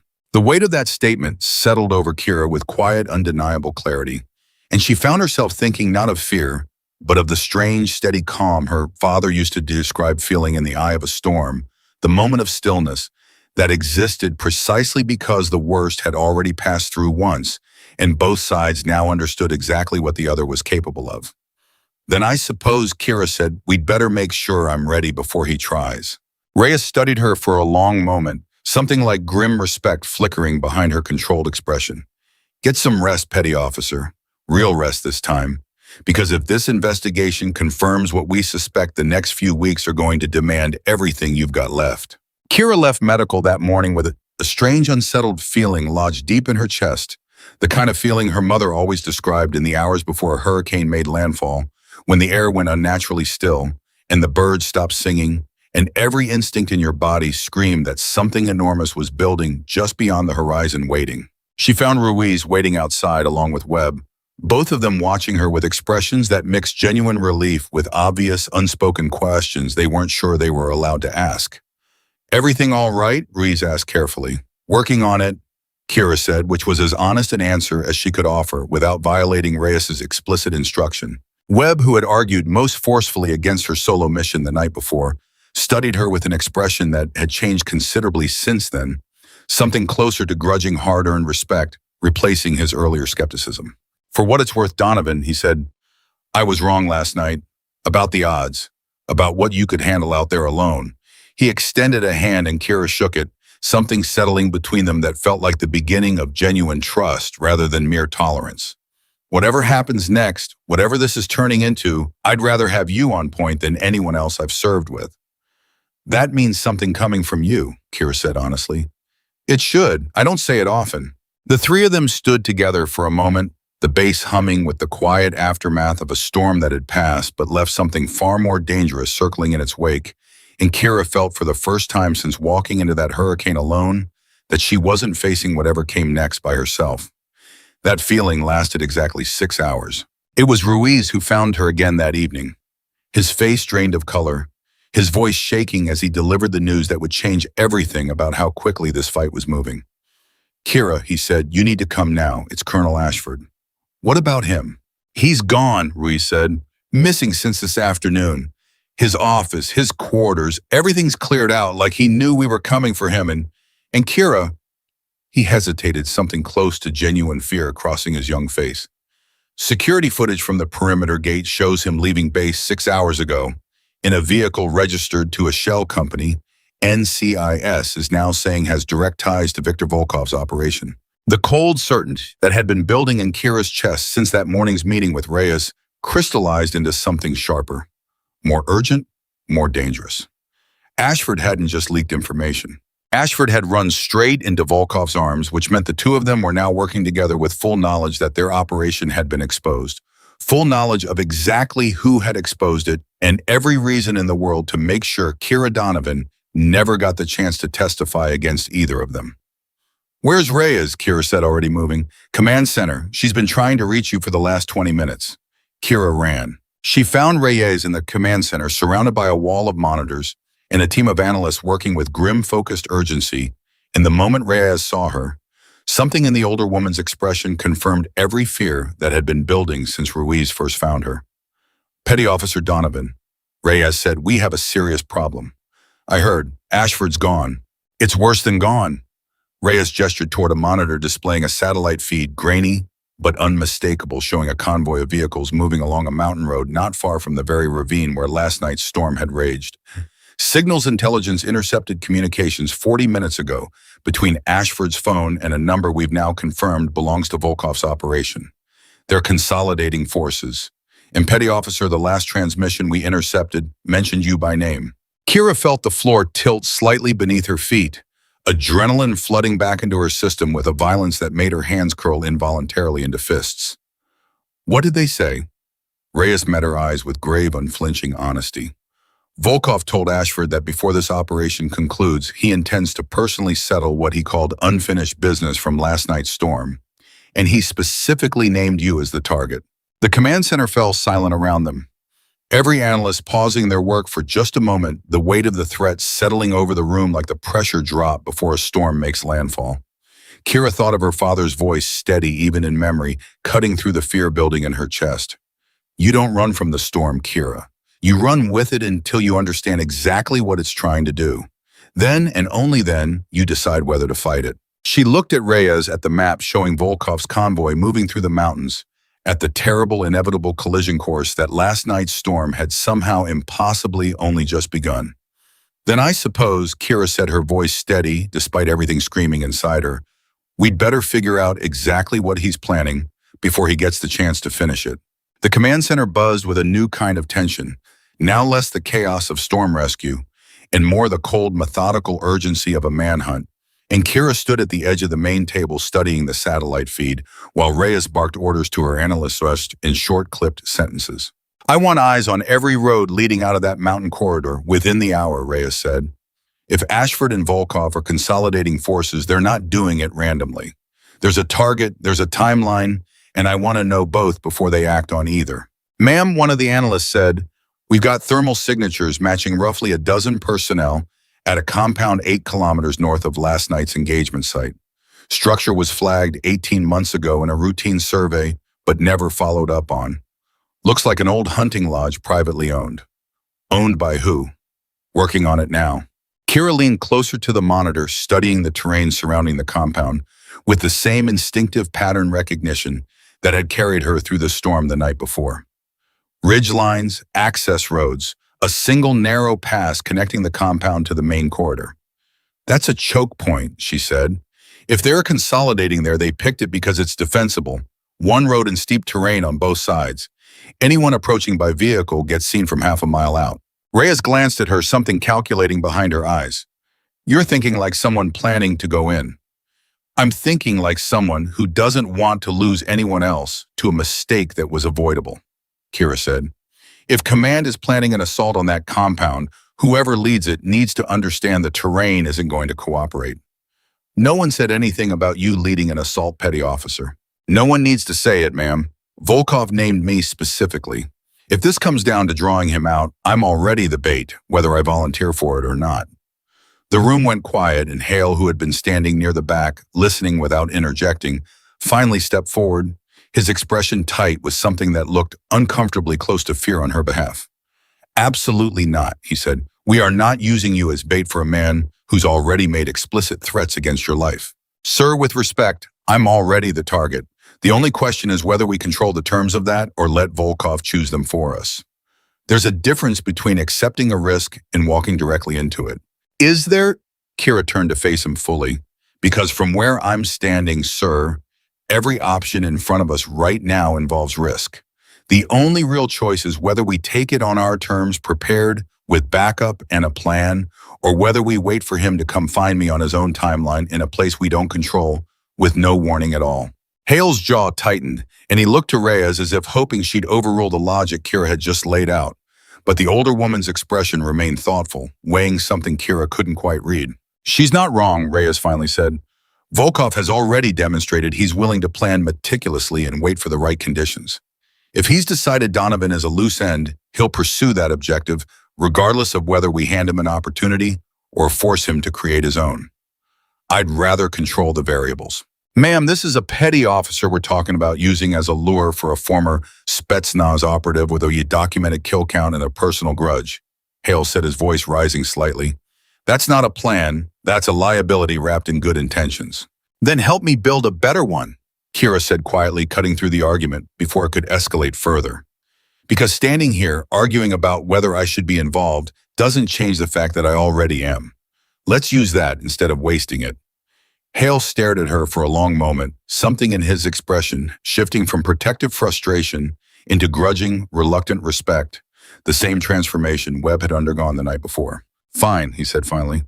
But if we're doing this, we're doing it my way. Full team, full support, every contingency mapped before you set one foot near that compound. I'm not losing you to a mistake we could have prevented with better planning. Agreed, sir. Reyes nodded slowly, already turning back to the monitors. Then let's build this properly. I want full intelligence on that compound within 4 hours. And I want a plan that accounts for the fact that Volkov knows we're coming because a man like him doesn't consolidate forces without expecting a response. The next several hours dissolved into a blur of planning of maps spread across tables and drone footage analyzed frame by frame of Kira, sitting beside Hale and 2 other senior operators, mapping every possible approach to the compound in every possible way Volkov might anticipate and counter it. He's going to expect a direct assault, Kira said, studying the terrain overlay for what felt like the 100th time. Full team breach and clear standard doctrine. That's what he'd planned for if he were thinking like us. So we don't think like us, said Petty Officer Elena Reyes Torres, one of the team's demolition specialists tapping the map. What's the alternative? We use the terrain the way he's using it, Kira said. Single choke point access road means he's got limited visibility on the flanks. If we come in from the ridge instead of the road, we're approaching from a direction he's less likely to have covered heavily. That ridge is a brutal climb, Webb said, especially at night. It's brutal, Kira agreed, which is exactly why it's the least defended approach. Volkov's smart, but he's not going to waste resources guarding terrain he assumes is functionally impassable. Hale studied the map for a long moment, then nodded slowly. It's risky, but it's sound. If we can get a small team up that ridge undetected, we create a second point of entry he's not expecting, which splits his attention and his defensive coverage. There's still the matter of the bait, Reyes said from where she'd been listening near the door. If Volkov's primary objective is Donovan, we need something that draws his attention toward the road approach while the ridge team moves into position. Kira felt every eye in the room shift toward her, and she straightened, meeting the weight of that attention directly. I'll take point on the road approach, visible enough that his surveillance picks me up, cautious enough that it doesn't look like an obvious trap. Absolutely not alone, Hale said immediately. If you're the bait, you've got a team with you full support and an extraction plan that doesn't depend on everything going perfectly. Agreed, Kira said, and something in her chest eased slightly at the immediate unwavering firmness in his voice. Whatever tension had existed between them after last night's disobeyed orders had transformed into something else entirely, a trust built in the crucible of a storm neither of them would forget. The plan solidified over the following hours, refined and stress-tested against every scenario the team could imagine. And by the time the sun began sinking toward the mountain ridgeline, casting long amber light across a landscape still scarred and muddied from the hurricane's passage, Kira found herself standing at the staging point with a team of 6 operators around her, checking gear one final time. Ruiz caught her eye across the vehicle, his expression a careful mixture of determination and barely suppressed worry. You good? I'm good, Kira said and meant it mostly. You don't have to be the one on point for this. Yeah, she said, I kinda do. Ruiz didn't argue further, just nodded once the understanding between them deeper now than it had been before last night, forged in a way that words alone couldn't fully capture. The convoy moved out as darkness settled fully over the mountains, headlights cutting narrow tunnels through terrain, still recovering from the storm's violence.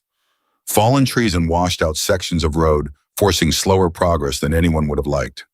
Kira rode in the lead vehicle, Hale beside her, both of them scanning the tree line with the particular tension of people who understood exactly what might be waiting. "Radio check," Hale said quietly into his headset. "Ridge team status." "Ridge team in position," came the reply, Reyes-Torres' voice steady despite what Kira knew had been a brutal, exhausting climb through terrain still slick with mud and debris. "We've got eyes on the compound. Confirmed thermal signatures, roughly 15 personnel, more than initial estimates suggested." Hale's jaw tightened. 15, that's triple what we planned for. "Copy that," Kira said into her own headset, keeping her voice level, despite the way the number settled cold and heavy in her stomach.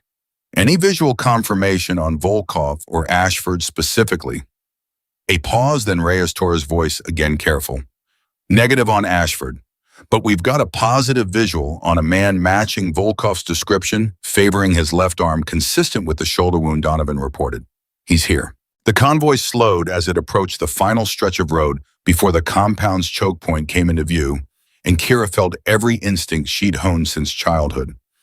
Every lesson her parents had ever taught her about reading danger before it fully revealed itself, screaming that something about this approach felt wrong. "Hold here," she said suddenly. The vehicle stopped and Hale looked at her sharply. "What is it?"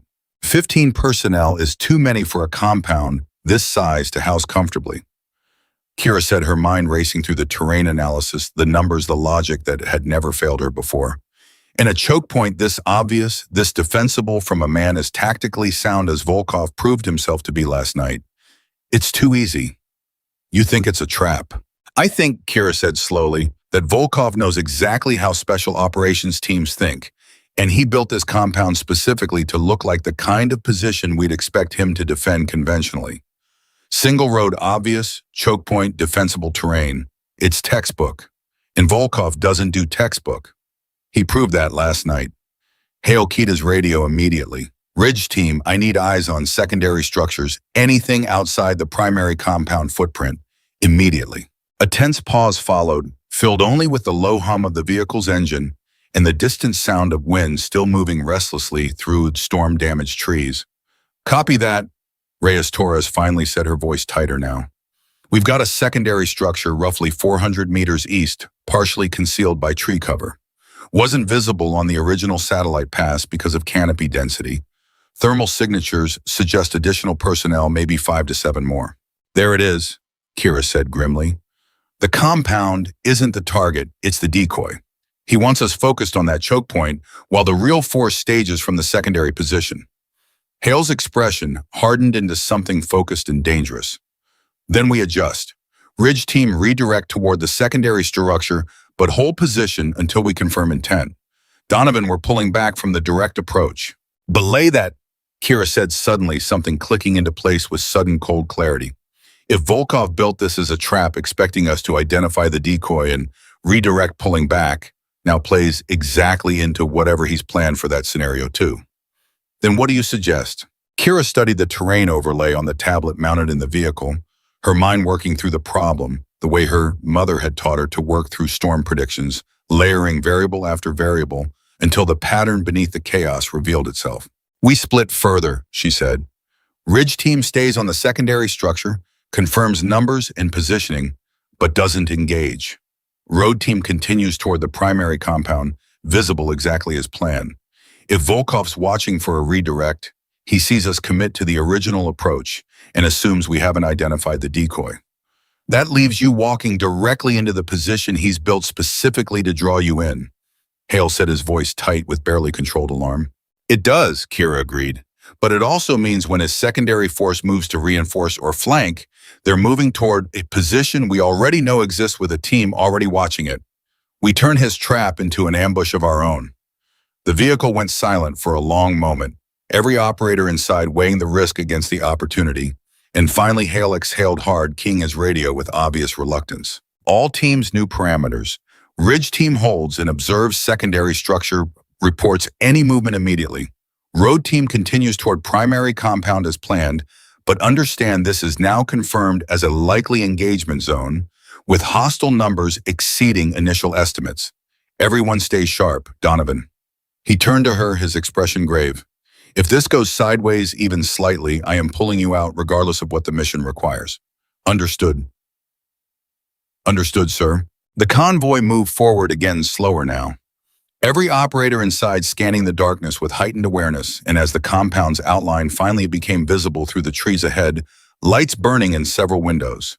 Despite the late hour, Kira felt the same cold, focused calm settle over her that had carried her through the storm the night before. This isn't finished, Vulov had told her. And he had been right. The vehicle stopped a quarter-mile from the compound's perimeter, and the team dismounted in practiced silence, spreading into a loose formation that covered multiple angles of approach. Kira moved at the center of the group rifle, ready, every sense straining against the darkness for any sign of movement that didn't belong. Ridge team status, Hale murmured into his headset. No movement from the secondary structure. Reyes Torres replied quietly. Whatever's out there, they're staying put for now. Copy. Road team is approaching primary compound perimeter. They advanced through the tree line, the compound structure growing clearer, with each step a two-story lodge with wide windows and a wraparound porch that would have looked almost peaceful under different circumstances, if not for the armed figures Kira could now make out moving along its perimeter, weapons visible, even from this distance. 6 visible hostiles on perimeter patrol, she murmured. 2 on the porch, 4 spread around the grounds. That matches thermal estimates, Hale confirmed, which means the other 9 are inside or positioned elsewhere we haven't confirmed yet. They held position at the tree line's edge, studying the compound for any pattern in the patrol movements that might reveal a weakness. And Kira found herself counting the rhythm of the guards' patrol routes the same way she'd counted the hurricane's gusts the night before, searching for the lull that would let her move unseen. There, she said quietly, pointing toward the compound's eastern side. Patrol pattern has a gap there, maybe 15 seconds, when the 2 eastern guards both turned to check the tree line simultaneously instead of staggering their coverage. Sloppy discipline, but it's there. 15 seconds isn't much to work with, Webb murmured from beside her, and it's enough. Before Hale could respond, before the team could finalize any approach, Kira's radio crackled, with Reyes Torres' voice sharp and urgent, in a way that immediately set every nerve in Kira's body on high alert. Movement at the secondary structure. Multiple personnel exiting, moving toward vehicles. This isn't reinforcement, it's staging. This looks like they're relocating entirely. Relocating where? Hale demanded. A pause filled with tense static, and then Reyes Torres again, her voice carrying an edge of genuine alarm now. Unable to confirm destination, but Hale, I'm seeing what looks like a hostage being moved with them. Bound, hooded, being forced into the second vehicle. Kira's blood ran cold. Ashford, she breathed. They're moving Ashford. Or executing him, Hale said grimly, and staging it to look like an extraction to muddy the investigation trail. Either way, that vehicle needs to be stopped before it leaves the area. Kira said, already calculating angles, distances, the brutal math of how quickly they could redirect resources without losing their position at the primary compound entirely. Ridge team, can you intercept? Hale asked urgently. Negative, Reyes Torres replied. We don't have the position or the manpower to stop a moving vehicle convoy. Best we can do is track and report. Then track and report, Hale said. Road team stays focused on primary objective. We can't split further without compromising everything we've built here. Kira felt the weight of that decision settle over her. The awareness that somewhere in the darkness, a man was potentially being driven toward his execution, while she stood here, unable to help, forced to prioritize a different target entirely. It wasn't the first impossible choice this operation had demanded of her, and something told her with cold certainty that it wouldn't be the last.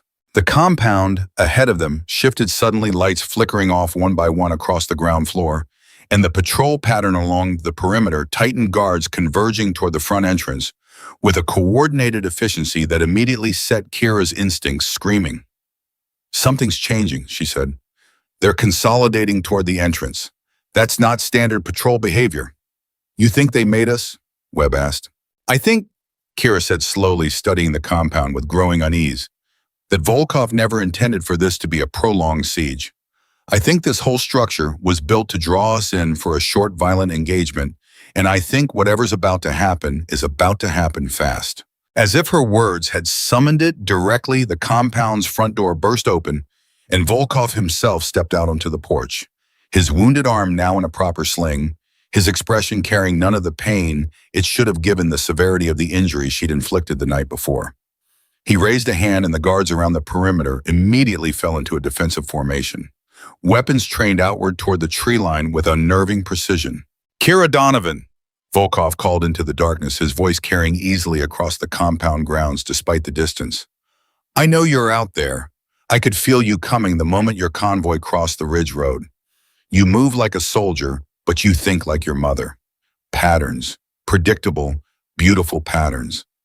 Beside her, Hale went rigid. "He knows we're here."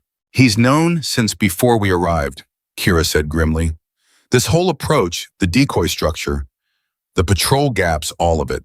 He built this to draw us in exactly this way."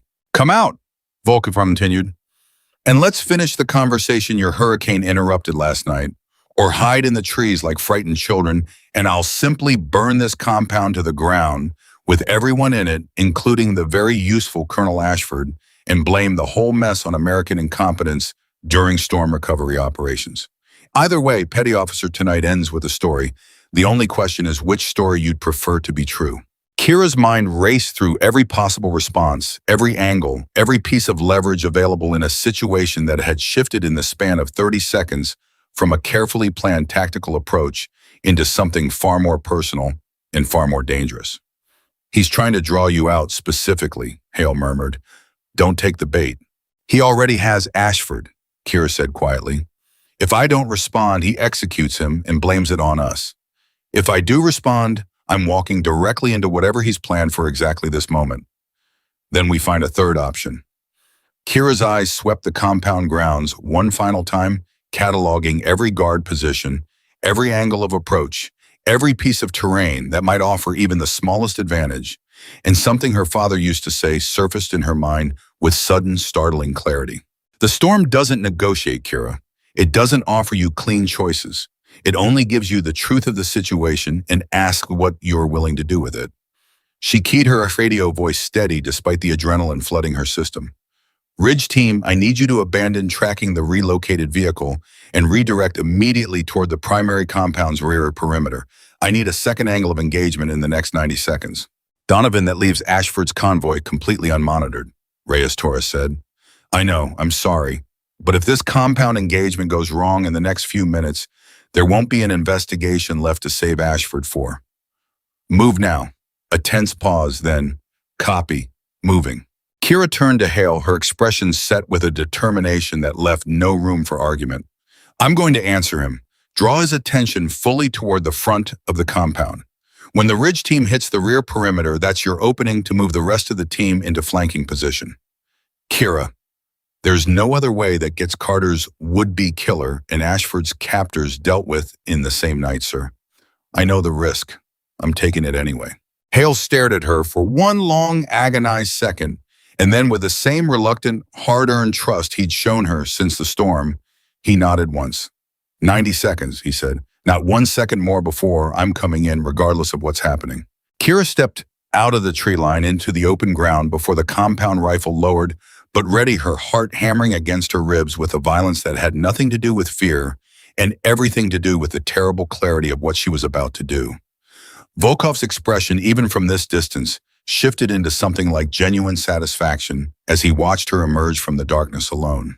"There she is," he called, spreading his good arm wide in something almost like welcome.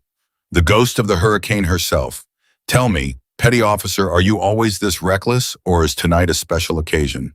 "I could ask you the same question," Kira called back, closing the distance slowly, every step measured, every second calculated against the countdown running in her mind.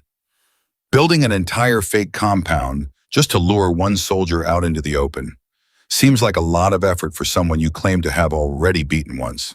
"I claim nothing," Volkov said, his smile sharpening. "You wounded me, yes. Embarrassed me certainly in front of men who no longer respect my leadership because of it. But beaten?" He shook his head slowly. "Beaten implies the fight is finished, and I assure you, Petty Officer Donovan, this fight has only just begun." "Then let's finish it properly." Kira said, stopping 30 meters from the porch close enough to see the tension in his guards' postures, far enough to still have options if everything went wrong in the next few seconds. Just you and me, no hostages, no compound full of hired guns. Prove you're actually as dangerous as you keep insisting you are. Volkov laughed low and genuinely amused, though something calculating flickered behind his eyes. You think I'll simply agree to that because you asked nicely? I think, Kira said, that a man who needs 15 soldiers and a decoy structure to feel confident facing one woman alone isn't nearly as dangerous as he wants everyone to believe. The insult landed exactly as she intended, and Volkov's jaw tightened, his expression flickering with genuine anger for the first time since he'd stepped onto that porch.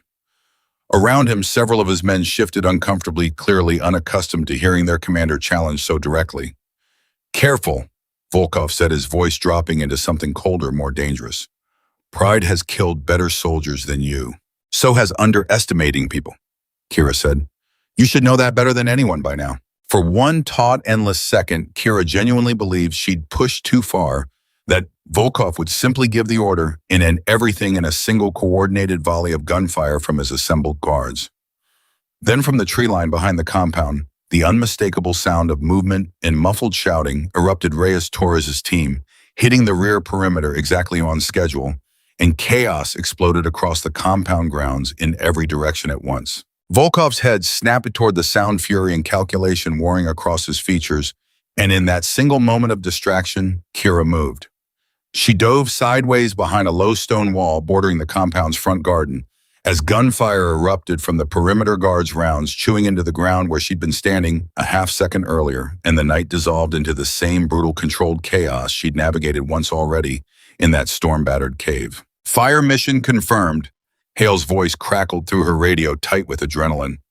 Team moving to your position. Hold what you can. Kira rose from cover just enough to return fire, dropping one guard who'd broken from formation to flank her position, and heard Volkov's voice roaring orders in Russian from somewhere near the porch, the earlier civility completely gone, now replaced by the raw, furious command voice of a man watching his carefully constructed trap collapse around him. The compound erupted into full engagement gunfire, echoing across the mountainside from multiple directions as Hale's team pushed in from the tree line, and Reyes Torres' team fought through the rear perimeter. And somewhere in the middle of all of it, Kira understood with sudden brutal clarity that this was no longer a controlled operation with careful contingencies. This was survival, plain and simple, and it would end only when one side had nothing left to fight with. She rose from cover again, moving low and fast toward better positioning, and caught sight of Volkov retreating from the porch into the compound's interior, his wounded arm cradled protectively, even as he shouted commands to the guards still fighting. He's pulling back inside, she said into her radio. I'm not losing him again. Donovan, wait for support.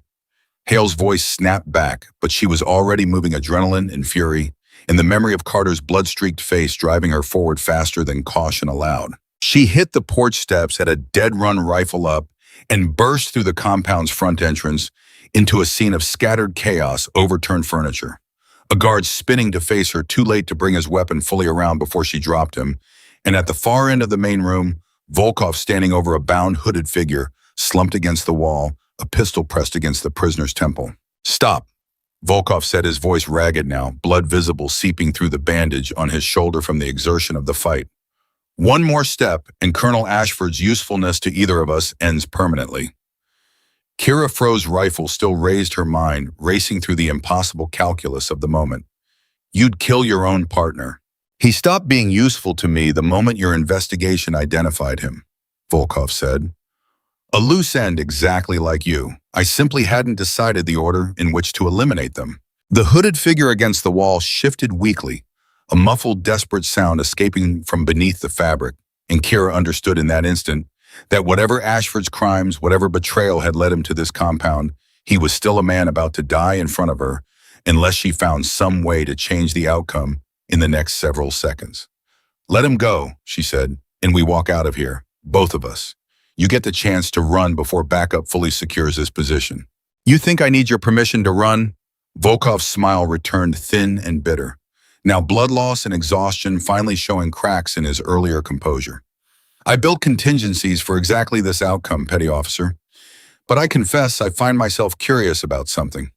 Last night in that cave, you had a clean shot at me and chose to wound rather than kill. Mercy or miscalculation? Does it matter? It matters, Volkov said, because I'm about to find out whether you'll make the same mistake twice. He shifted the pistol, suddenly no longer pointed at Ashford's temple, but swinging directly toward Kira, and in the fractional second before either of them could fire, the compound's back wall exploded inward in a shower of splintered wood and debris. As Reyes Torres' team breached through the rear entrance exactly as planned, the sudden violence of it throwing Volkov's aim wide by the barest margin. Kira fired. The round took him center mass, and Viktor Volkov staggered backward against the wall, his pistol clattering from his fingers, blood blooming dark and fast across his chest as his legs finally, after everything, gave out beneath him. He slid down the wall slowly, his eyes finding Kira's across the wreckage of the room, and for one final moment, something like genuine respect flickered behind the fading light in his gaze. The hurricane, he murmured, voice barely audible now, was never mine to control. I understand that now. He didn't speak again. Kira lowered her rifle with hands that had finally, after everything, begun to shake, and crossed the room to Ashford, pulling the hood free from his face to reveal features drawn tight with terror and exhaustion, tears streaking through the grime on his cheeks. Please, he gasped. Please, I never meant for it to go this far. I never meant. Save it for the investigation, Kira said, cutting the bindings at his wrists with efficient, practiced motions, even as her mind reeled from everything the last several minutes had demanded of her. Outside, the gunfire was already dying down to sporadic, scattered exchanges as Hale's team secured the remaining guards, and within minutes the compound fell fully silent, except for the low murmur of operators calling out clear rooms and securing positions, the particular quiet that follows violence once it has finally mercifully exhausted itself. Hale found her still kneeling beside Ashford when he burst through the shattered rear wall. Moments later, his expression a mixture of relief and barely restrained fury at having watched her run into that compound alone. You could have died in here, he said, his voice tight. I didn't, Kira said simply, too exhausted for anything more elaborate. Hale knelt beside her, studying Volkov's still form against the wall for a long moment, before looking back at her, something heavy and complicated settling into his expression. It's over, he said quietly. Kira looked down at her own hands, still faintly trembling, and thought of her father's voice one final time. Steady even now, even here in the wreckage of a fight that had finally truly ended. You bring them home when no one else will. That's what defines you. Not the storm, not the fight. What you're willing to walk through to get someone back. No, she said quietly, looking toward the compound's shattered entrance, toward the mountain beyond it, still scarred from the hurricane that had started all of this. Not quite, not yet. There's still Captain Carter waiting to hear how this ended. Hale managed a tired, genuine smile, the first she'd seen from him since this entire ordeal began. Then let's go tell him. The medical wing was quiet when Kira and Hale finally made it back to base, dawn just beginning to break gray and pale over mountains still dripping from days of storm damage.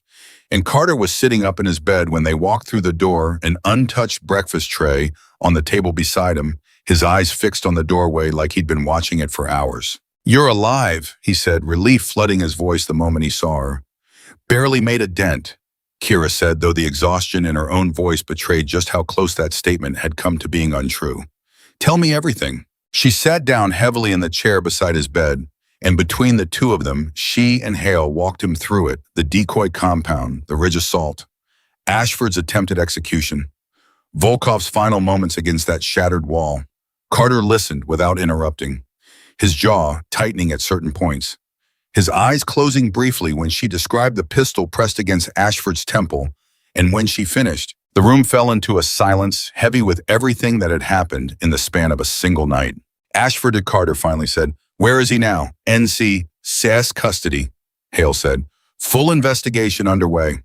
From what preliminary questioning has revealed, he'd been selling operational intelligence to Volkov's network for almost 2 years, going back to at least 4 other engagements that were previously classified as unexplained combat losses."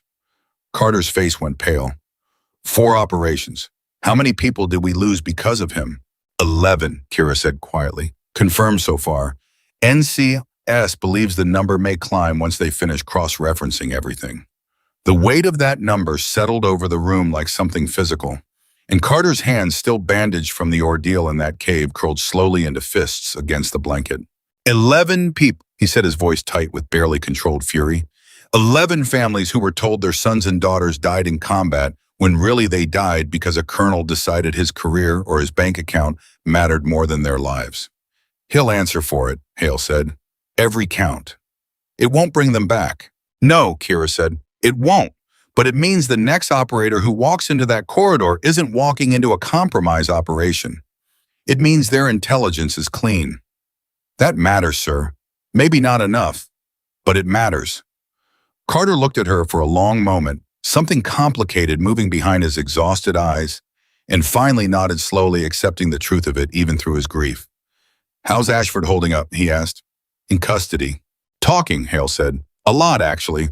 Once NCIS made it clear cooperation was his only path to anything less than a life sentence, he started providing names, dates, financial records.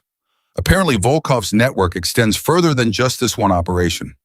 Command thinks this could unravel connections to at least 2 other compromised officers across different commands. Jesus, Carter murmured. This goes deeper than one bad colonel. It does, Kira agreed, which is exactly why what happened last night mattered as much as it did. If Volkov had succeeded in eliminating both Ashford and me, that entire network stays hidden. Every future operation stays compromised. Carter studied her for a long, quiet moment, and something in his expression shifted into pure, unguarded admiration that made Kira look away, suddenly uncomfortable under the weight of it.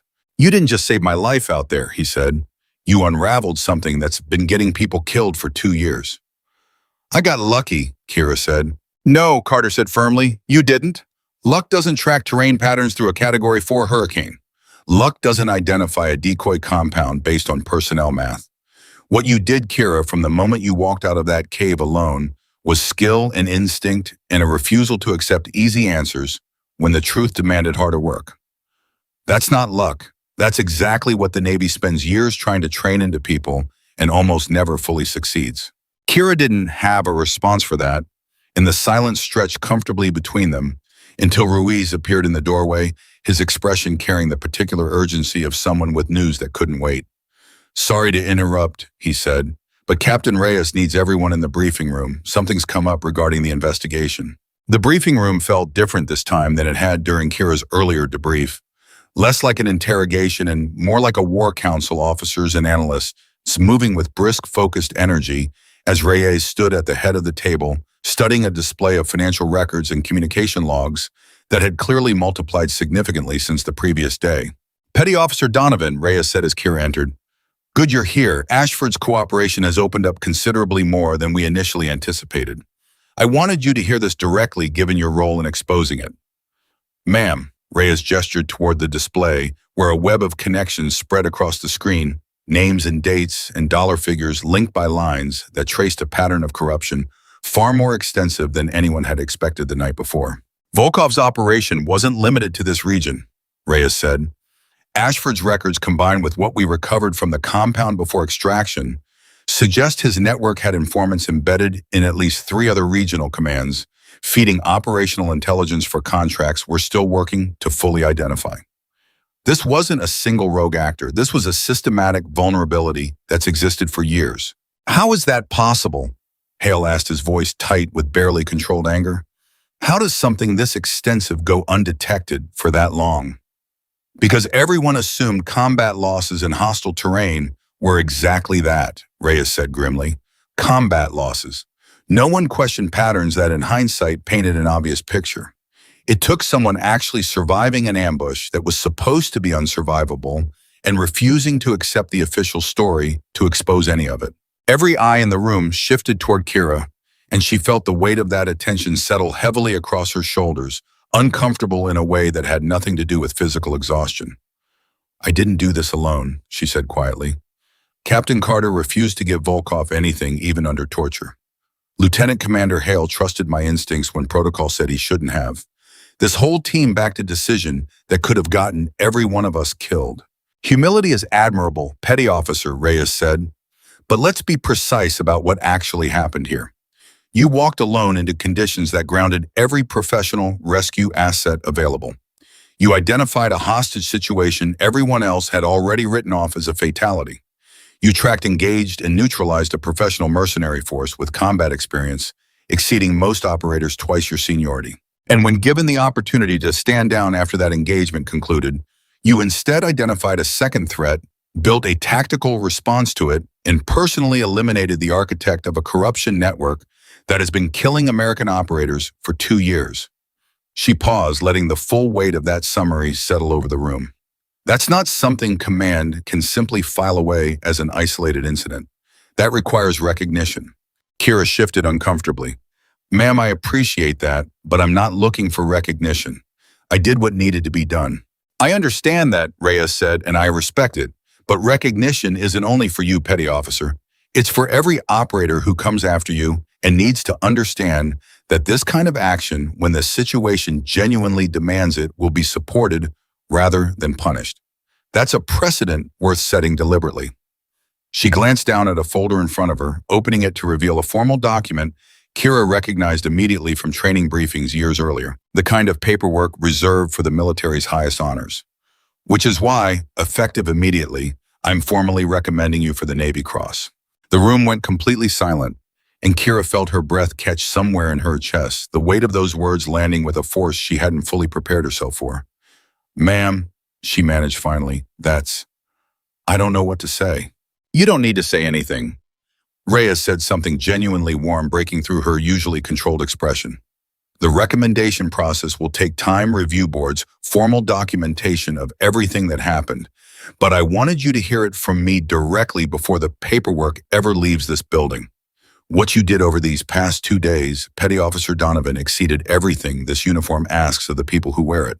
Carter, who had insisted on attending, despite the medical staff's objections, sitting in a wheelchair near the back of the room with an IV still trailing from his arm, spoke up for the first time since entering. With respect, Captain Reyes, he said, I'd like to add something to that recommendation if it's permitted. Go ahead, Captain. What Petty Officer Donovan did tactically was extraordinary. Everyone in this room agrees on that. But what made it possible wasn't just skill or training. It was a philosophy she carries that I think this entire community could benefit from understanding better. He looked directly at Kira, his expression carrying a weight that went beyond simple gratitude. She told me out there in that storm that she refused to be the person who arrives 1 minute too late because caution felt safer than commitment. That's not a tactic you teach in a classroom. That's character built over a lifetime, and I think this Navy would be well served finding a way to pass that forward rather than letting it exist as one exceptional exception. Reyes considered his words for a long moment, something thoughtful crossing her expression. Are you suggesting something specific, Captain? I'm suggesting, Carter said that when the dust settles on all this, someone gives serious consideration to what Petty Officer Donovan's methods could teach the next generation of operators. Terrain reading in extreme conditions, storm pattern navigation, the kind of unconventional thinking that saved my life and exposed a corruption network that's been operating undetected for years. That's not something that should live and die with one exceptional case. Kira felt heat rise in her cheeks, uncomfortable with the direction the conversation had taken. But Reyes was already nodding slowly, something calculating and genuinely interested behind her expression. That's worth serious discussion, she said. Petty Officer Donovan, would you be amenable to a conversation about that possibility once things have settled? Kira hesitated, the question catching her entirely off guard. I'd need time to think about it, ma'am. It's not something I've ever considered. Take the time, Reyes said. You've earned considerably more than a few days to think about your future after everything you've done this week. The briefing continued for another 20 minutes, working through logistics of the ongoing investigation plans for testimony against Ashford, coordination with other regional commands, now scrambling to audit their own operational security in light of what Volkov's network had exposed. Kira listened, though her mind kept circling back to Carter's suggestion, to the strange, unexpected weight of imagining herself in a role that had nothing to do with fieldwork at all. 3 weeks passed in a blur of formal statements, medical clearances, and the particular strange limbo that follows any operation significant enough to draw attention from well above the usual chain of command. Kira found herself called into meetings with officers she'd never met, questioned by NCIES investigators, building their case against Ashford, And gradually, as the immediate crisis settled into something more like careful, methodical cleanup, she found herself with something she hadn't experienced in longer than she could remember: quiet.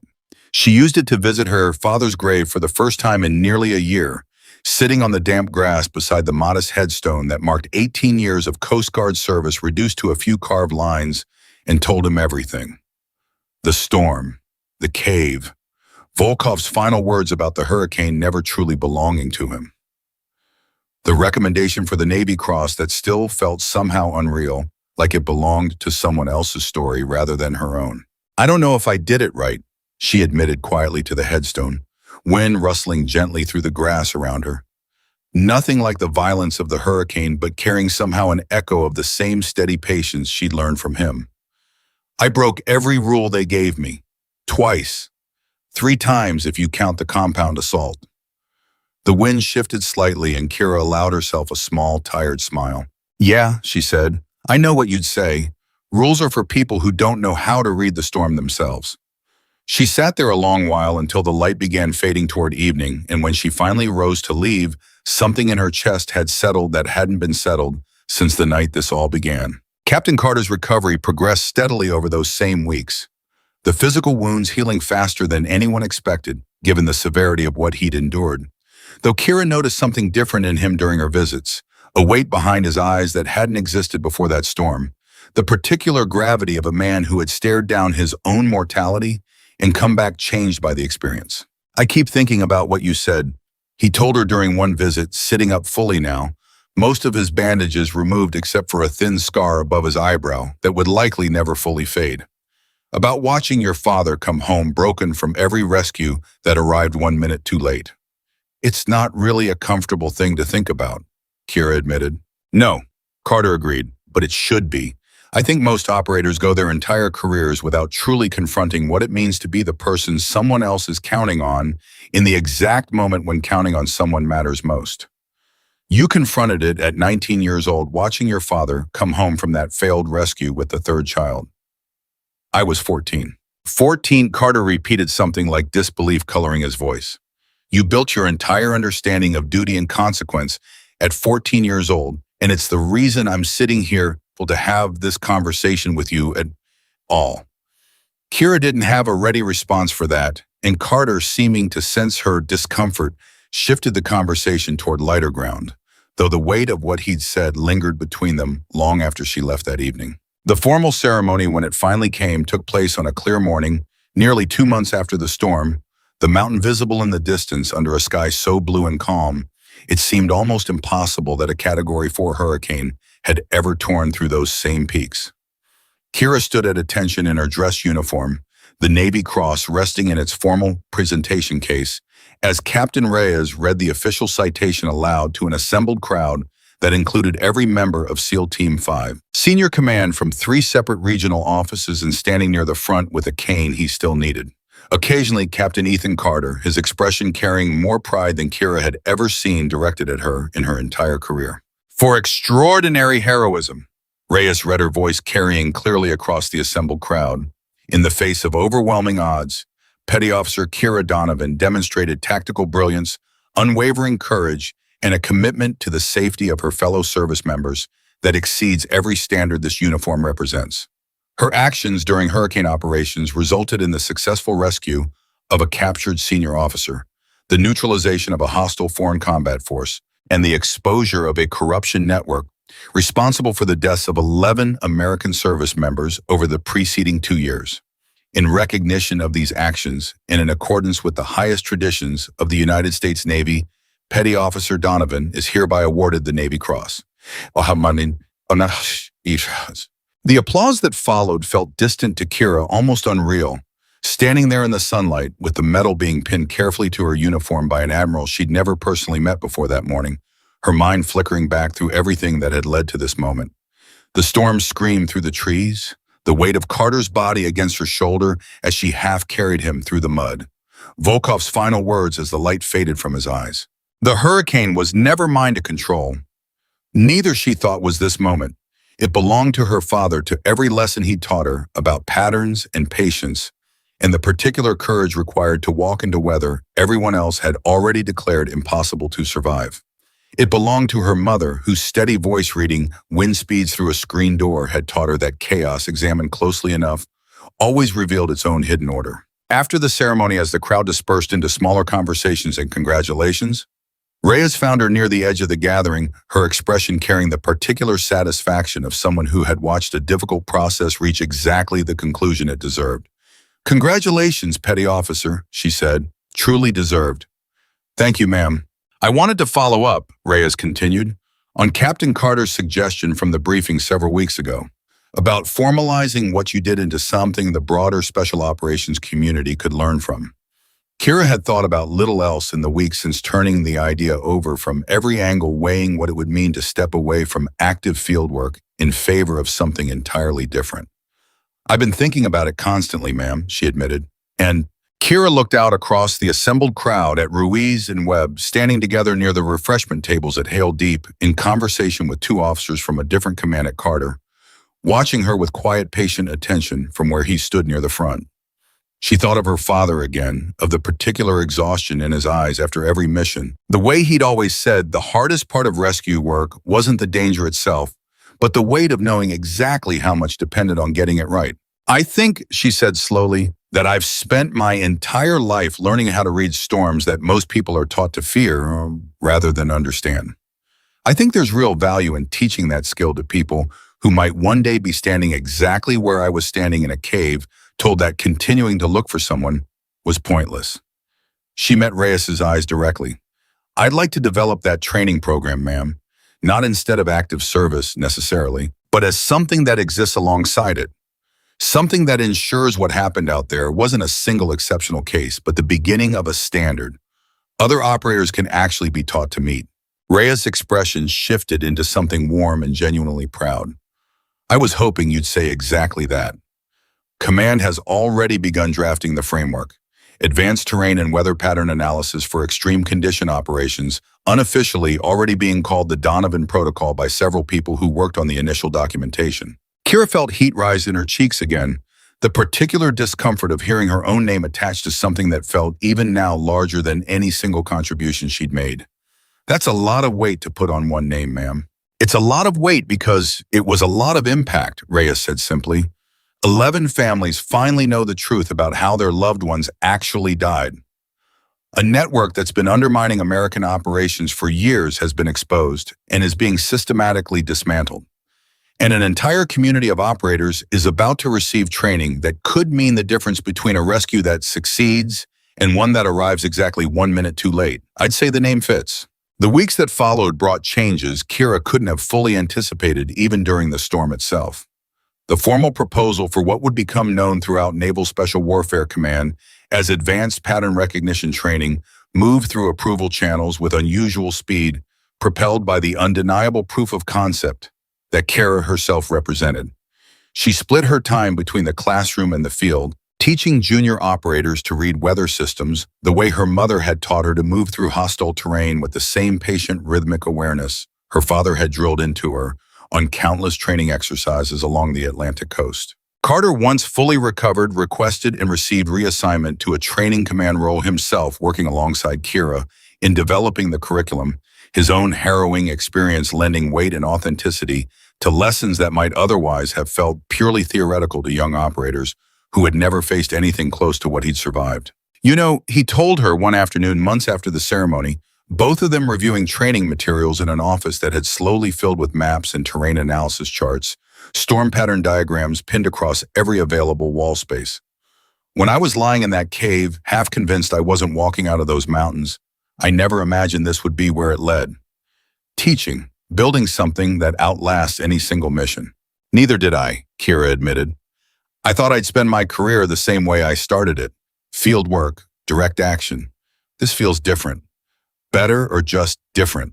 Kira considered the question seriously, looking around the office at the accumulated work of the past several months, at photographs from the first graduating class of the advanced training program, young operators who would carry these lessons into situations Kira herself would never personally witness, multiplying whatever she'd learned from her parents into dozens of lives that might otherwise have been lost to storms and terrain and enemies that counted on fear and hesitation to do their work for them.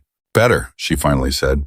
I think it's better. Ashford's trial concluded 8 months after the storm, the evidence against him overwhelming enough that even his own defense team could offer little beyond a plea for leniency that the military court flatly rejected. He received a sentence that would keep him imprisoned for the remainder of his natural life, and in the final statement he gave before sentencing, Kira watched from the gallery as he finally fully broke, sobbing an apology to the assembled families of the 11 operators whose deaths his betrayal had directly caused. It didn't undo anything. It didn't bring anyone back. But it was Kira understood watching those families finally receive some measure of truth and closure, exactly the kind of accountability her father had always insisted mattered, even when it couldn't fully repair what had been broken. Viktor Volkov's network, once fully unraveled through the extensive documentation recovered from that mountain compound, exposed connections spanning 4 countries, and implicated officials in 3 separate government agencies, triggering investigations that would continue for years beyond Kira's own involvement in the case. The full scope of what her decision and walk into that hurricane alone had ultimately uncovered went far beyond anything she could have imagined standing in that cave, listening to Hale declare Captain Carter's likely death over a static-filled radio. A year to the day after the storm first tore through those Appalachian mountains, Kira stood at the edge of a training exercise, watching a new class of operators navigate a simulated extreme weather scenario she'd personally designed based directly on the terrain patterns and storm mechanics that had once nearly cost her everything. Carter stood beside her, both of them older somehow, though barely a year had passed, marked by everything that year had demanded of them both. "They're good," Carter observed, watching the trainees work through the exercise, with growing confidence, applying lessons that Kira had spent months refining into something teachable, something that could exist beyond her own singular experience. "They're getting there," Kira agreed. "It takes time. Reading a storm properly isn't something you learn in a classroom. It's something you have to feel eventually in your bones." "You make it sound almost mystical." "My mother used to say storms and people aren't that different," Kira said, watching the trainees work through a particularly difficult section of the simulated terrain. "They both follow patterns even when they seem chaotic on the surface. The trick is learning to trust that the pattern exists even when you can't see it clearly yet." Carter was quiet for a moment, watching the exercise continue below them. "Do you ever think about what would have happened if you'd listened to Hale that night, if you'd fallen back like he ordered?" Kira considered the question, turning it over the way she'd turned over so many questions since that storm first taught her exactly how much depended on refusing to accept easy, comfortable answers. "I think about it sometimes," she admitted. "I think about how close everything came to going differently. One different decision, one moment of hesitation, and you're not standing here today." Ashford's network keeps operating. 11 families never learned the truth about what really happened to the people they lost. She shook her head slowly. "But I don't dwell on it, because dwelling on what could have gone wrong doesn't honor what actually happened. It just steals attention from what still needs doing." "And what still needs doing?" Kira gestured toward the trainees below them working through terrain that had once nearly killed her learning lessons, that would someday save lives in storms and circumstances neither of them could fully predict. "This," she said simply, "making sure the next person standing in a cave told that hope is pointless has better tools than instinct alone to know when to keep looking." The training exercise concluded as the afternoon light began its slow fade toward evening, and Kira watched her newest class of operators gather for debrief, their exhausted, determined faces carrying the particular satisfaction of people who had pushed themselves through something genuinely difficult and come out the other side stronger for it. She recognized that expression had worn it herself countless times on beaches, with her father, in classrooms with her mother, and finally, unforgettably in a mountain cave where a hurricane had taught her that the most important truths in life rarely revealed themselves to people unwilling to walk directly into the storm to find them. Her father had been right about almost everything, she thought, watching the sun sink slowly behind mountains that had once tried to swallow her whole and instead had given her back everything that mattered most. Storms weren't chaos. They were rules, cruel sometimes, unforgiving, often, but rules nonetheless, patterns waiting for someone patient enough and brave enough to read them clearly. And the courage required to walk into that storm, to keep looking, when everyone else had already decided to stop to bring someone home, when the entire world had already written them off as lost. That courage had never belonged to rank or title or the letters after someone's name. It belonged to anyone willing to trust the pattern, hold the line, and refuse to let go until the very last possible second. That was what her father had taught her on the docks of a small coastal town, weathering storms most people ran from.